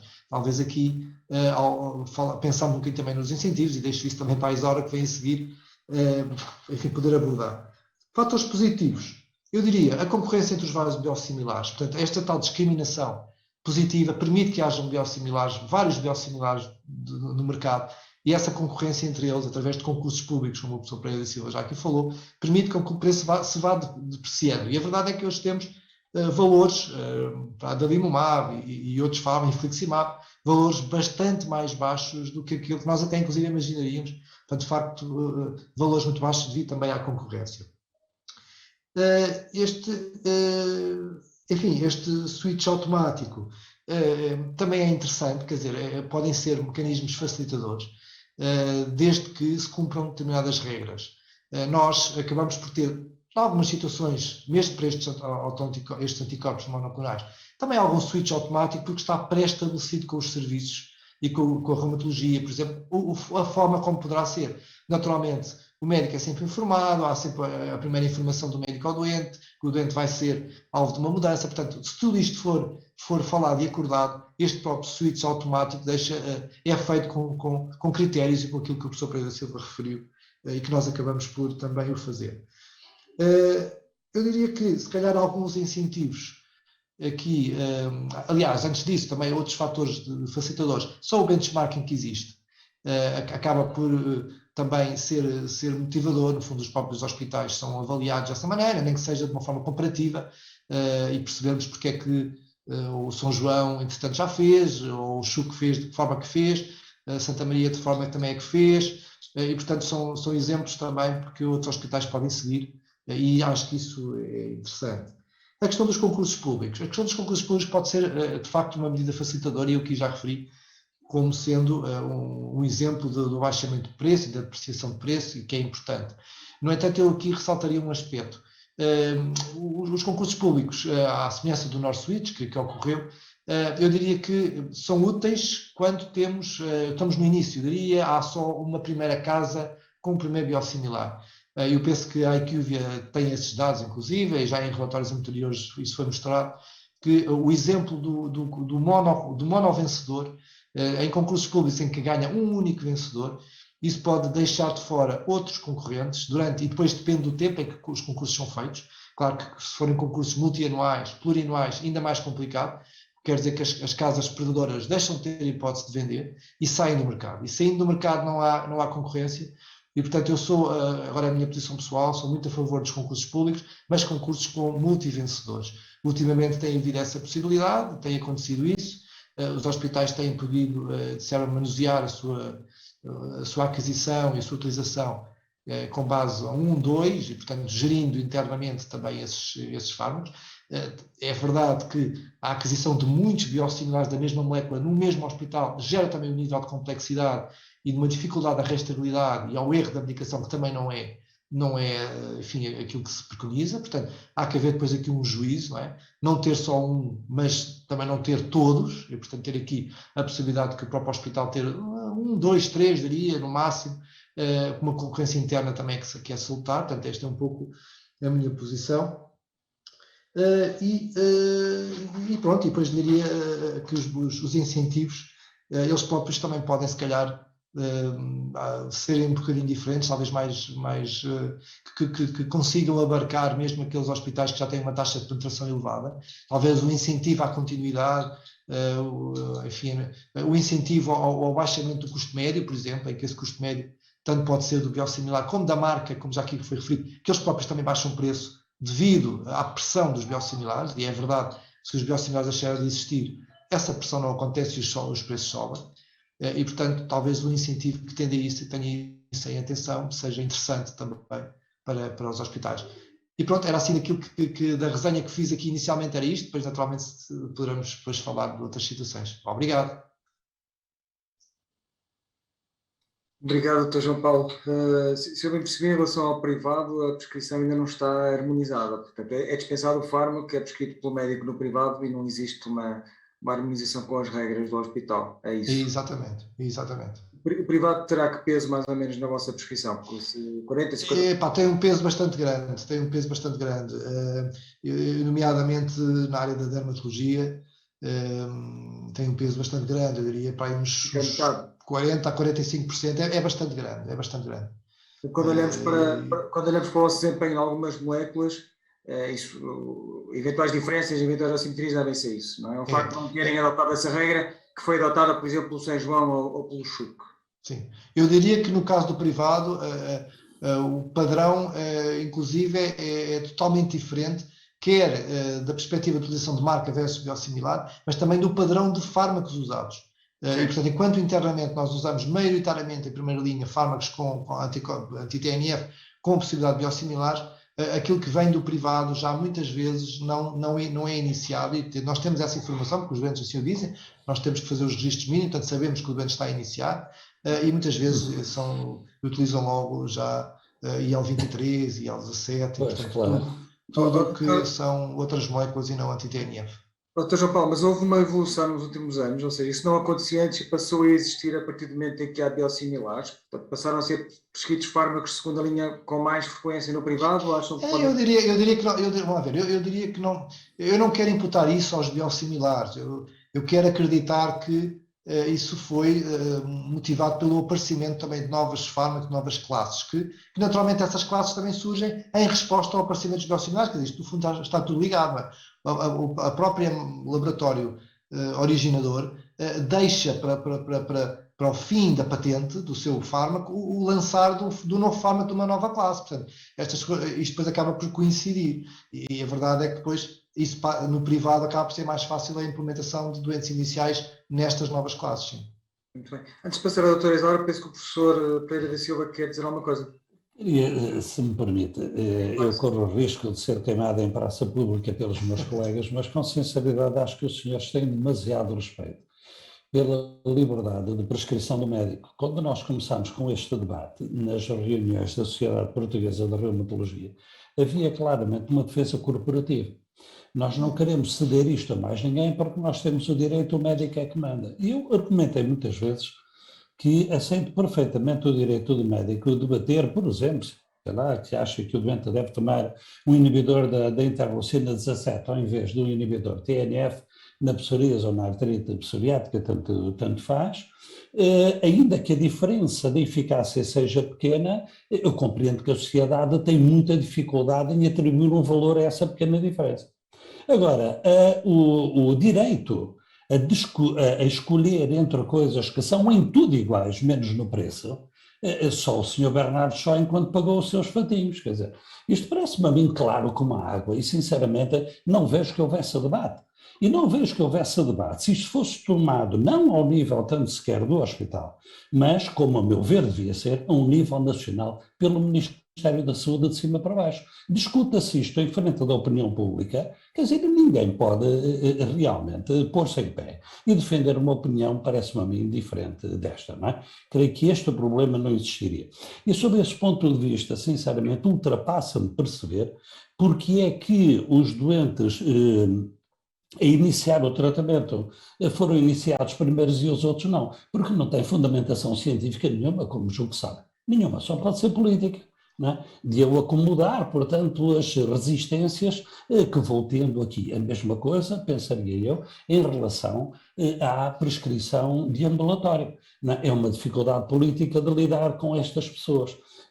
Numa situação em que o médico tem mais tendência a exorbitar a sua terapêutica, porque é livre de o fazer e quer ser mais brilhante na privada do que dentro do hospital, o risco de fazer as neiras por excesso, portanto, é ainda maior, e nós não controlamos isso. Isto faz-me lembrar quando apareceu a portaria que dava direito, não é, à prescrição em ambulatório dos anti-TNFs, nomeadamente.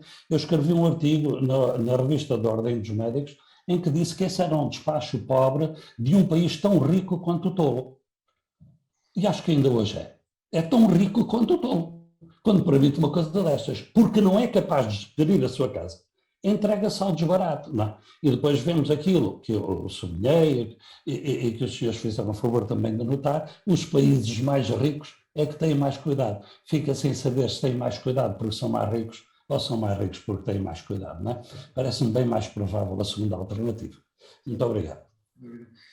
Doutora Isadora, falamos aqui já muito de incentivos, há aqui um claro interesse da tutela, como vimos a evidência é abundante sobre a vantagem da adoção destes biosimilares, contribui muito para a sustentabilidade, falamos aqui de alguns números de redução de custos que são absolutamente expressivos, e a pergunta que lhe faço é se existe alguma previsão da evolução, existe atualmente um indicador no contrato de programa dos hospitais relacionado com a adoção de biosimilares. Ouvimos aqui as dúvidas do Dr. João Paulo sobre se isto seria incentivar suficientemente os hospitais que já estão com elevados níveis de adoção de biosimilares, se não faria sentido eventualmente revê-lo, ou associar-lhe maior financiamento, associar-lhe uma verba mais significativa para que de facto exista um esforço maior das administrações na adoção de biosimilares. E, portanto, a pergunta que lhe faço é se a CSS faz este acompanhamento, naturalmente que faz, e se tem alguma alteração prevista no âmbito dos contratos de programa relacionada com biosimilares. Okay. Olá, boa tarde a todos. Antes de mais, agradeço o convite que foi feito à CSS para poder falar nesta intervenção.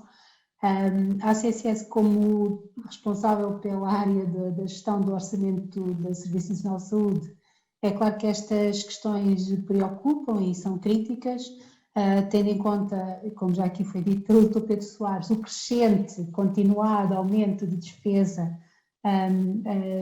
tanto na área de medicamentos como noutras áreas, para podermos tratar os doentes o melhor possível e dar o maior acesso aos doentes. E como muito bem disse, nós estamos aqui a falar de poupanças, porque há anos que não há poupanças no sentido de redução de custos no SNS, mas há poupanças no sentido, e como muito bem o título desta sessão diz, de melhorar a eficiência, não é? E eu acho que é isso que estamos aqui a debater, que é como é que melhoramos a eficiência numa lógica de menores custos, mantendo os resultados ou melhorando os resultados porque temos mais doentes em tratamento, não é? Há aqui estas lógicas e que devem ser discutidas e pensadas.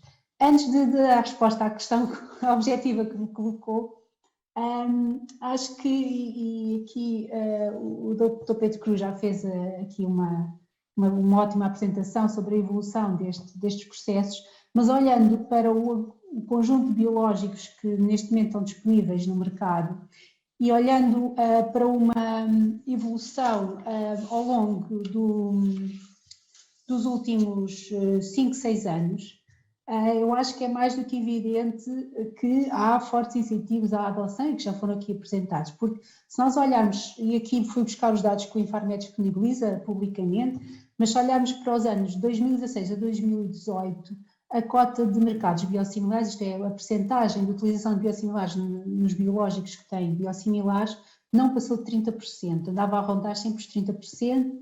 Entre 2019 e 2020 houve um salto para 50%, mas estagnou, de certa forma estagnou, e a verdade é que, segundo os dados que estão publicados, isto em termos de quantidade, em 2021 essa cota estava em perto de 77%, mas se olharmos agora os dados disponíveis, os últimos de fevereiro de 2022, houve um salto para 84,6%. Isso é muito positivo, isto é, temos aqui saltos significativos e que se percebe esta, talvez seja da maior confiança e daquilo que tem aqui sido dito, uma maior confiança nesta utilização, as medidas que os hospitais têm vindo a tomar para uma maior adoção, porque também se sentem os benefícios de tanto poder tratar mais doentes, como também poder utilizar mais eficientemente o orçamento que têm disponível, e por isso, claramente, independentemente de incentivos que possam existir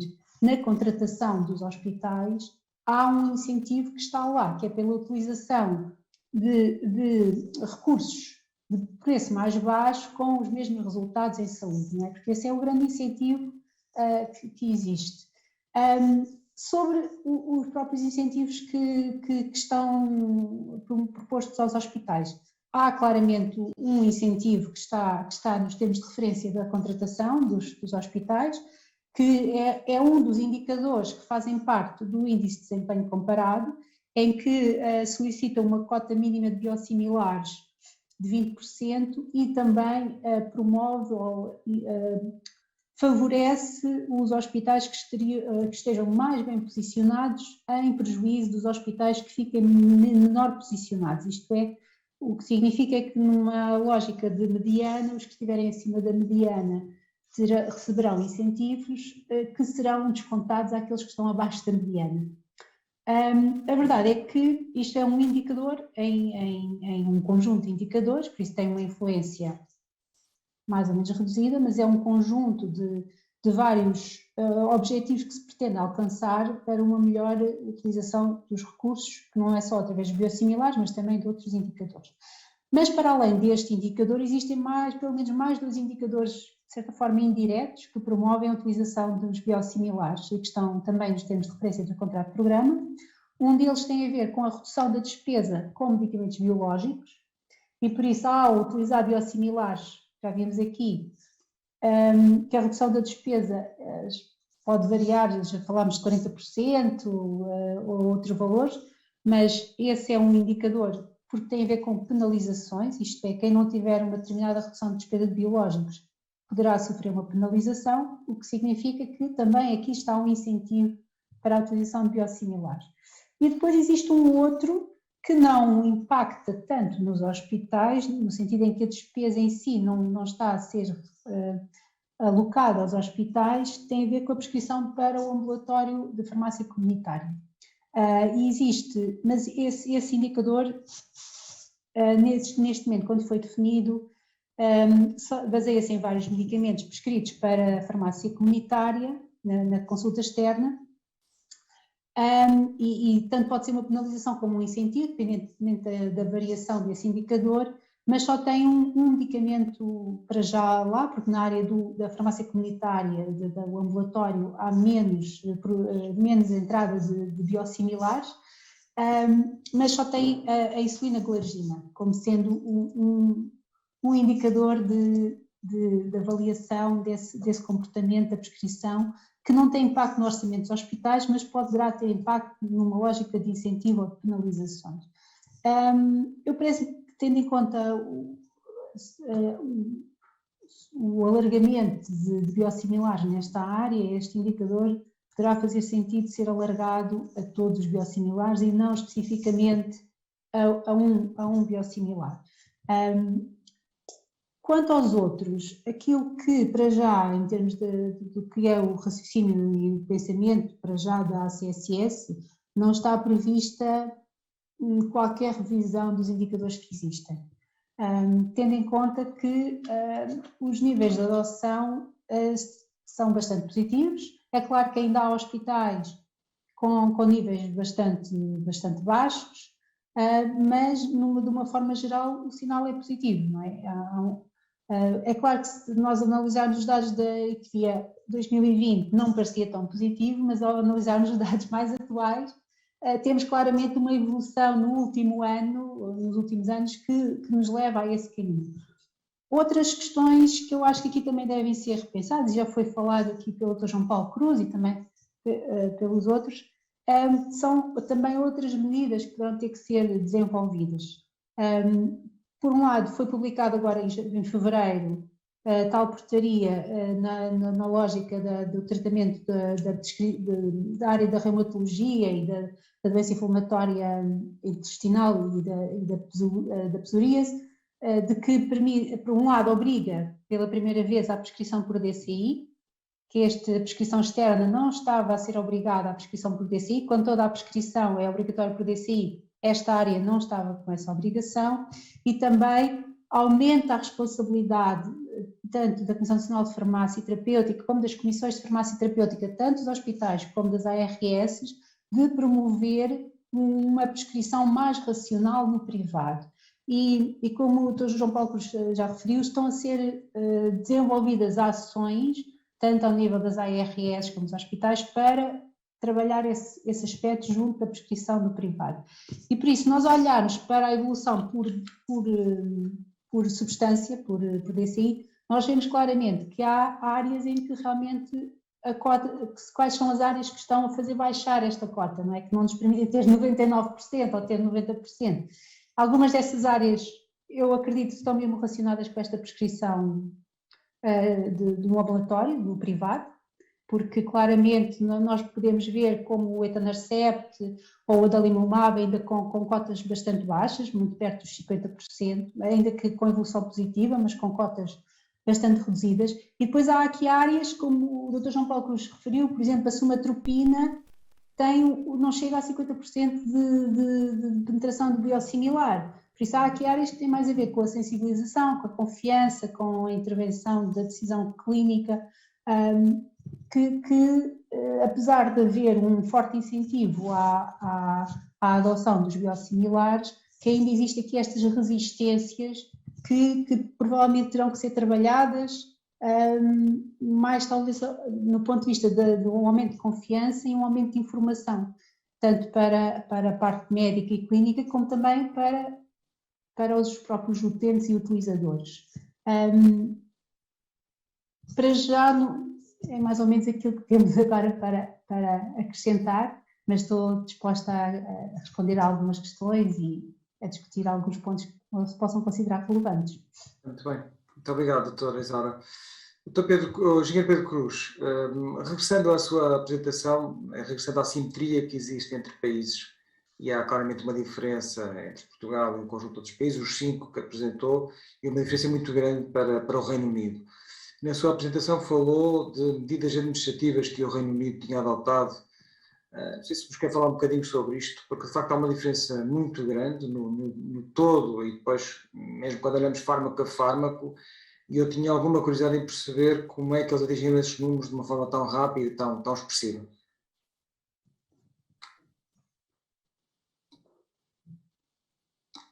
Engenheiro Pedro Cruz, tem que ligar o som, peço desculpa, está sem som. Obrigado aqui pelo alerta. Sim, ou seja, em relação ao Reino Unido, e eu confesso que também não sou exatamente um especialista, não é, no mercado, mas do ponto de vista de governação do Reino Unido, existe uma figura que são os CCGs no Reino Unido, que é uma espécie de ARS, mas numa unidade, ou em termos de dimensão mais pequena, se calhar equiparada àquilo que seria um ACES no contexto português, não é? Que controla um bocadinho o orçamento, não é? Não só dos hospitais, mas também dos critérios de saúde primários. E, essencialmente, uma das principais medidas que foi tomada à data, ou que é tomada quando são lançados biosimilares, nomeadamente o etanercept e o adalimumab, é haver uma repartição da poupança, não é? Ou seja, o hospital gera uma poupança, vamos imaginar 10 milhões de euros no ano, o que for, e em condições normais esta poupança ficaria, digamos assim, localizada nesta unidade de gestão, este CCG, mas no caso dos biosimilares toda a gerência poupada é repartida, digamos assim, 50-50, não é? Entre portanto, o CCG e o hospital, não é? No caso português, isto não é diretamente comparável, porque naturalmente a poupança gerada fica no hospital, não é? E para além de tudo isto que a doutora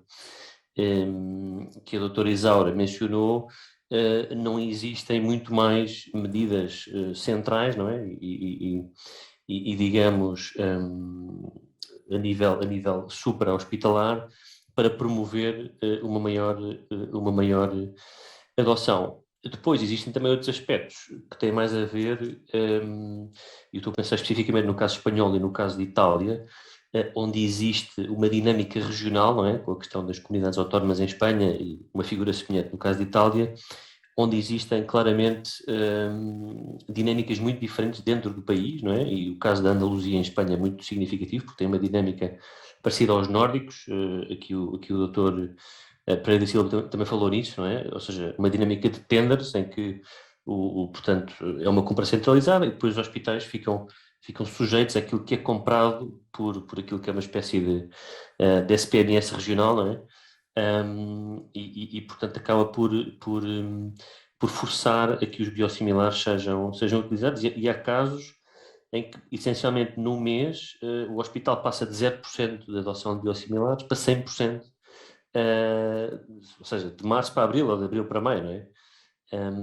Portanto, tem muito a ver com, às vezes, estas medidas administrativas, com as vantagens e as desvantagens que isso traz, não é? Acho que isso também foi levantado, não só pelo Dr. Pereira da Silva, como pelo Dr. Pedro Soares, esta questão de há sempre exceções à regra, não vamos aqui ter uma abordagem demasiado axiomática, porque também isso pode ser contraproducente do ponto de vista de há sempre exceções, e é importante os clínicos também sentirem que têm algum controlo, quer dizer, em alguns casos que são percepcionados como sendo excepcionais, e portanto esta dinâmica, não é, de passar de 0 a 100 também pode ter desvantagens.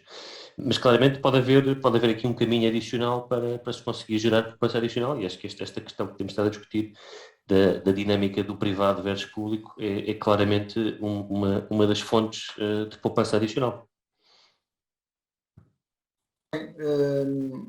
Sem dúvida que a questão da autonomia da prescrição é importante, mas a verdade é que nestes casos, quer no caso que referiu, como no caso que o professor Pereira da Silva referiu, da compra centralizada da Noruega, tanto quanto eu percebo, o médico continua a prescrever por DCI, continua a prescrever a molécula que entende como mais adequada para o seu doente, e, portanto, aquilo que está em causa no fundo, a escolha de entre um biosimilar e um biológico, sabendo nós, como o professor Pereira da Silva demonstrou à sociedade, que estamos a falar de fármacos bioequivalentes em termos de segurança e em termos de eficácia, e, portanto, de facto, este exemplo que o professor referiu da compra centralizada na Noruega e esse que referiu agora da Andaluzia, a mim confesso que me deixam a pensar sobre se não faria sentido nós pensarmos em medidas semelhantes para o nosso sistema de saúde, mas eu deixo isso também à vossa discussão. O professor Pereira da Silva, sei que quer falar sobre isto. Eu queria pegar nessas suas palavras e aproveitar a presença da doutora Isaura para lhe perguntar. Enquanto médico e, sobretudo, enquanto pagador de impostos, é-me impossível perceber porque é que não há compra centralizada. Porque é que se acha que é melhor que cada hospital estabeleça os seus contratos, sem que a gente perceba, nem seja de esperar que possa vir a perceber por transparência o que é que leva a uma escolha e não a outra, ao invés de ser apenas uma entidade a ter que demonstrar a sua transparência. Isto não tem que ser absoluto, estou de acordo que não devemos naturalmente esgotar os concorrentes, não é? Entregando tudo só a um, portanto percebo perfeitamente esses argumentos e acho-os muito inteligentes e válidos, mas não consigo perceber que se eu fosse dono de uma grande empresa que tivesse que comprar toneladas de papel por ano, eu deixe a compra do papel e entregue a cada departamento. Em vez de fazer uma compra centralizada, acho que ninguém percebe isto. Mas deve haver boas razões, quer dizer, na esperança de que o sistema não seja tão irracional, e gostava muito de ouvir quais são. Professor, deixe-me só dizer-lhe, só em acrescento, eu sou um grande defensor da autonomia dos hospitais. Portanto, sou administrador hospitalar e, portanto, naturalmente tinha que ser um grande defensor da autonomia dos hospitais.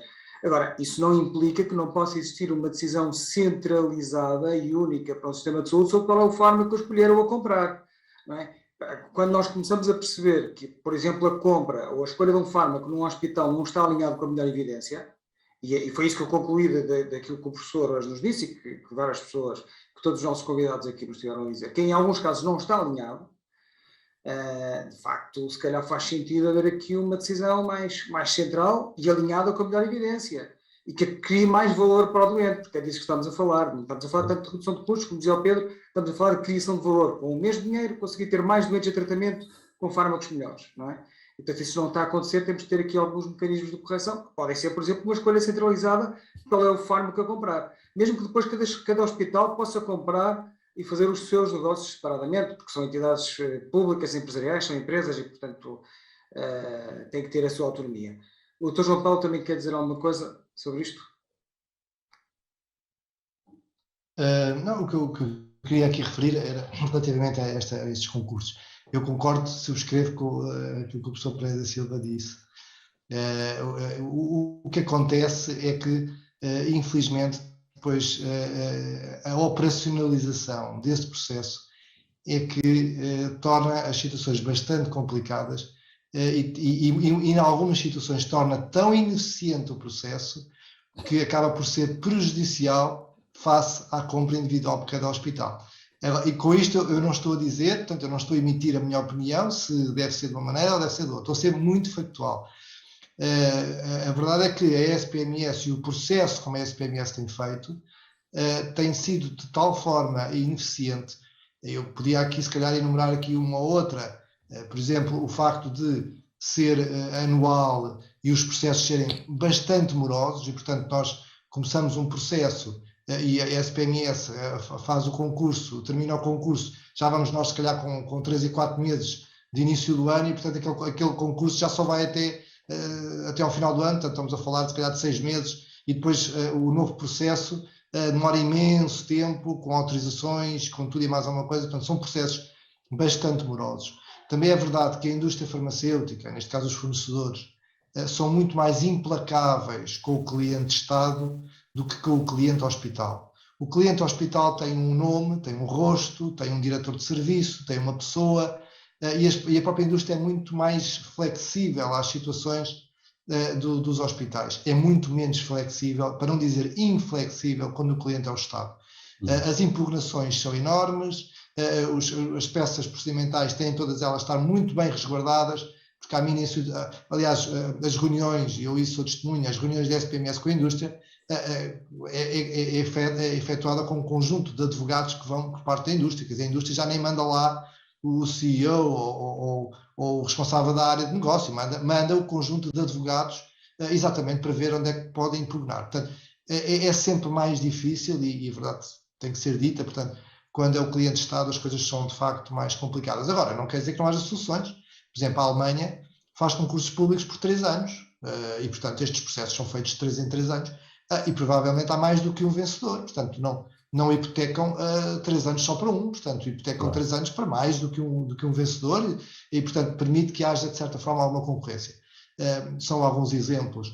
Depois, outros exemplos têm a ver com a parte de legislação, determinados valores, porque sendo concursos centralizados, assumem sempre valores económicos muito elevados, valores financeiros, que é a palavra certa, muito elevados, autorizações do Tribunal de Contas, portanto, autorizações da Secretaria de Estado. Portanto, é sempre muito mais complicado do que os hospitais, que têm, pelos valores serem mais baixos, têm processos mais ágeis de contratação. Portanto, isto é só para dizer isso. Portanto, é verdade, os concursos provavelmente são a solução, nós já, inclusive, adotámos, mas depois temos ainda que limar muita componente administrativa que está a dificultar a implementação nestes processos. E depois deixava só um também, só para vocês ficarem com esta noção. Os concursos centralizados são menos ágeis na adoção de medicamentos genéricos ou de medicamentos biosimilares. Os medicamentos genéricos não aparecem todos os anos no dia 1 de janeiro. Portanto, como sabem, os genéricos ou os biosimilares aparecem quando a patente acaba. E esta patente é variável ao longo do ano. E quando existe um concurso público do dia 1 de janeiro ao dia 31, equivaleria que quando aparecesse o genérico, esse genérico não pode entrar. Está bloqueado. E isso, a SPMS já sabe isso, e portanto já adotou algumas medidas de nessas moléculas devidamente acautelado pelo Infarmed. O Infarmed tem aqui o papel de avisar antecipadamente a própria SPMS de que se prevê um determinado biosimilar ou um determinado genérico, exatamente para que a SPMS não faça concursos muito extensos, mas ainda assim tem que fazer. Portanto, tem que fazer com 2, 3 meses. E se os processos são morosos, para 2, 3 meses ainda é mais complicado quando abre o concurso, está quase a fechar, e portanto vejam a complexidade que isto está. Portanto, às vezes não é fácil, mesmo até a data de quebra de patente, também não é fácil. O Infarmed pode eventualmente dar uma data, mas depois existem as impugnações, as providências cautelares, e portanto torna isto tudo um jogo muito complicado de jogar, no fundo. Agora, não quer dizer que não haja soluções, temos é que nos sentar e pensar sobre elas todas. Doutora Isaura, faz favor. Tem que ligar o som. Isso. Sim. Bem, responder porque a questão foi-me colocada diretamente, ainda que a ACSS não tenha um papel muito influenciador nesta área da compra centralizada. Como sabem, a compra centralizada é da responsabilidade dos serviços partilhados do Ministério da Saúde, da SPMS, mas temos colaborado na tentativa de encontrar melhores soluções e soluções mais eficientes para este processo da compra centralizada. Também entendemos que, na maioria dos casos, é vantajoso, seja redução de custos administrativos para os próprios hospitais, seja por em blocos maiores, talvez se poder negociar um pouco melhor, desde que se tenha um bom conhecimento do medicamento e do mercado. E é aí que é um ponto crucial durante 2020 foi feito até um trabalho sobre esta área das compras centralizadas. Eu acho que ele não foi muito divulgado, foi feito por uma entidade, um Instituto Europeu, foi patrocinado pela Comissão Europeia, um estudo sobre as compras centralizadas em Portugal na área do medicamento, e encontrou alguns pontos fracos e algumas áreas em que se deveria fazer uma melhoria significativa. E claramente é esta questão de uma maior flexibilidade destes concursos, especialmente quando estão perto do fim de patente, é crítico, porque, como diz o Dr. João Paulo Cruz, quando se abre um concurso para 1 ano, 2 anos, e no intermédio temos uma entrada de uma quebra de patente com a entrada de genérico ou de biosimilar, estamos a perder negócio porque o negócio foi feito com aquele fornecedor ou com aqueles 2 fornecedores. E por isso isto são aspectos aqui que, de certa forma, a SPMS tem tentado vir a melhorar, para além de também pensar noutras formas de estabelecer o lançamento dos concursos, não só para moléculas únicas, mas para alternativas terapêuticas que possam encaixar, mas para isso precisa, e é isso que a SPMS também tem vindo a trabalhar, com grupos de peritos que lhes possam dar o tal feedback clínico que precisa para melhorar estes lançamentos e estes procedimentos centralizados.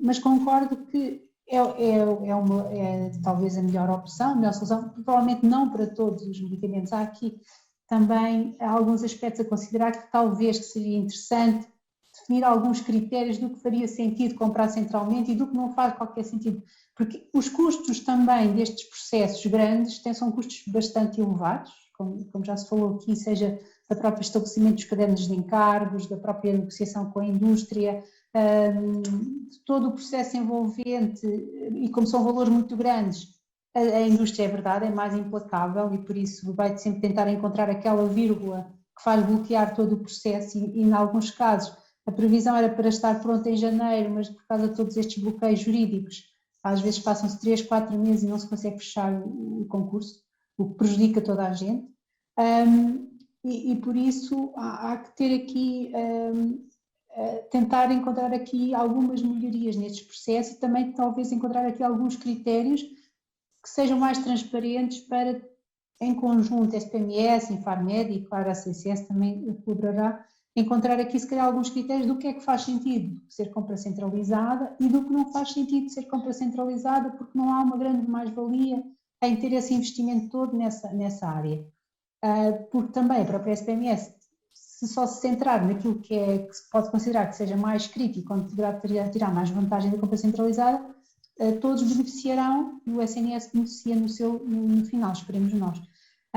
E por isso eu acho que é algo que ainda tem aqui grande margem para trabalho, para melhoria, mas também é um trabalho que tem que ser articulado e conjunto aqui entre várias entidades, seja pela informação do Infarmed, seja pela informação e experiência que vem dos próprios hospitais, que quem melhor conhece o terreno, e a negociação com a indústria, e depois, é claro, o conhecimento da SPMS no que toca a esta parte legal do lançamento de concursos e caderno de encargos e toda esta complexidade administrativa que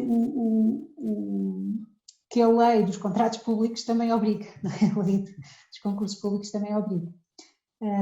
Mas sim, é importante e eu acho que seria vantajoso para os hospitais haver um maior número de compras centralizadas e também acautelar esta questão de poder quebrar a patente e estes concursos. Eu lembro nesta discussão com a Estupro, o que eu chegou a ver a proposta nestas áreas os concursos serem só para 3 meses ou 6 meses, consoante a estimativa de que seria a quebra de patente ou a estimativa até que o Infarmed pudesse informar que já estão genéricos ou biosimilares em avaliação na EMA ou nas próprias agências nacionais e por isso estima-se que daqui a 6 meses ou 8 meses estejam a entrar estes produtos no mercado. Por isso, é como eu digo, isto depende muito de uma colaboração entre as várias entidades envolvidas neste processo. A STMS sozinha não consegue fazer este trabalho e para o fazer bem tem que ter o aporte dos especialistas de cada uma das áreas. Muito bem, muito obrigado. Acho que chegamos ao final do nosso tempo. Queria-vos agradecer muito a todos, ao engenheiro Pedro Cruz por tudo que nos apresentou, ao professor Pereira da Silva, ao Dr. Pedro Soares, ao Dr. João Paulo, ao Dr. Isaura, pela excelente discussão que nos proporcionaram aqui. De facto, este é um tema muito relevante e por isso a APA o tem trazido à discussão. Percebe-se que há aqui um caminho já feito, 84% de adoção de biosimilares é um bom resultado, mas percebe-se também que existem aqui assimetrias muito grandes entre hospitais e se detalharmos por fármaco e entre hospitais, até entre hospitais do mesmo grupo, com a mesma dimensão e à partida com a mesma casuística, percebe-se que ainda existem aqui assimetrias muito consideráveis. Em alguns casos, em algumas moléculas, assimetrias que são difíceis de compreender. E, portanto, existe aqui claramente um caminho a fazer. Eu acho que foram traçados aqui caminhos, rumos importantes para nós seguirmos. Portanto, foram dadas aqui sugestões a seguir nos próximos anos para continuar claramente a impulsionar os biosimilares no Serviço Nacional de Saúde. E, portanto, queria-vos agradecer muito a todos por terem estado aqui connosco. Para os nossos participantes, a conferência continua amanhã com mais uma série de webinars ao longo de todo o dia e depois presencialmente em Sesimbra na sexta e no sábado. Muito obrigado por terem estado connosco. Um abraço. Obrigado também. Boa tarde. Obrigado. Um abraço. Obrigada. Muito obrigado. Boa tarde. Boa tarde.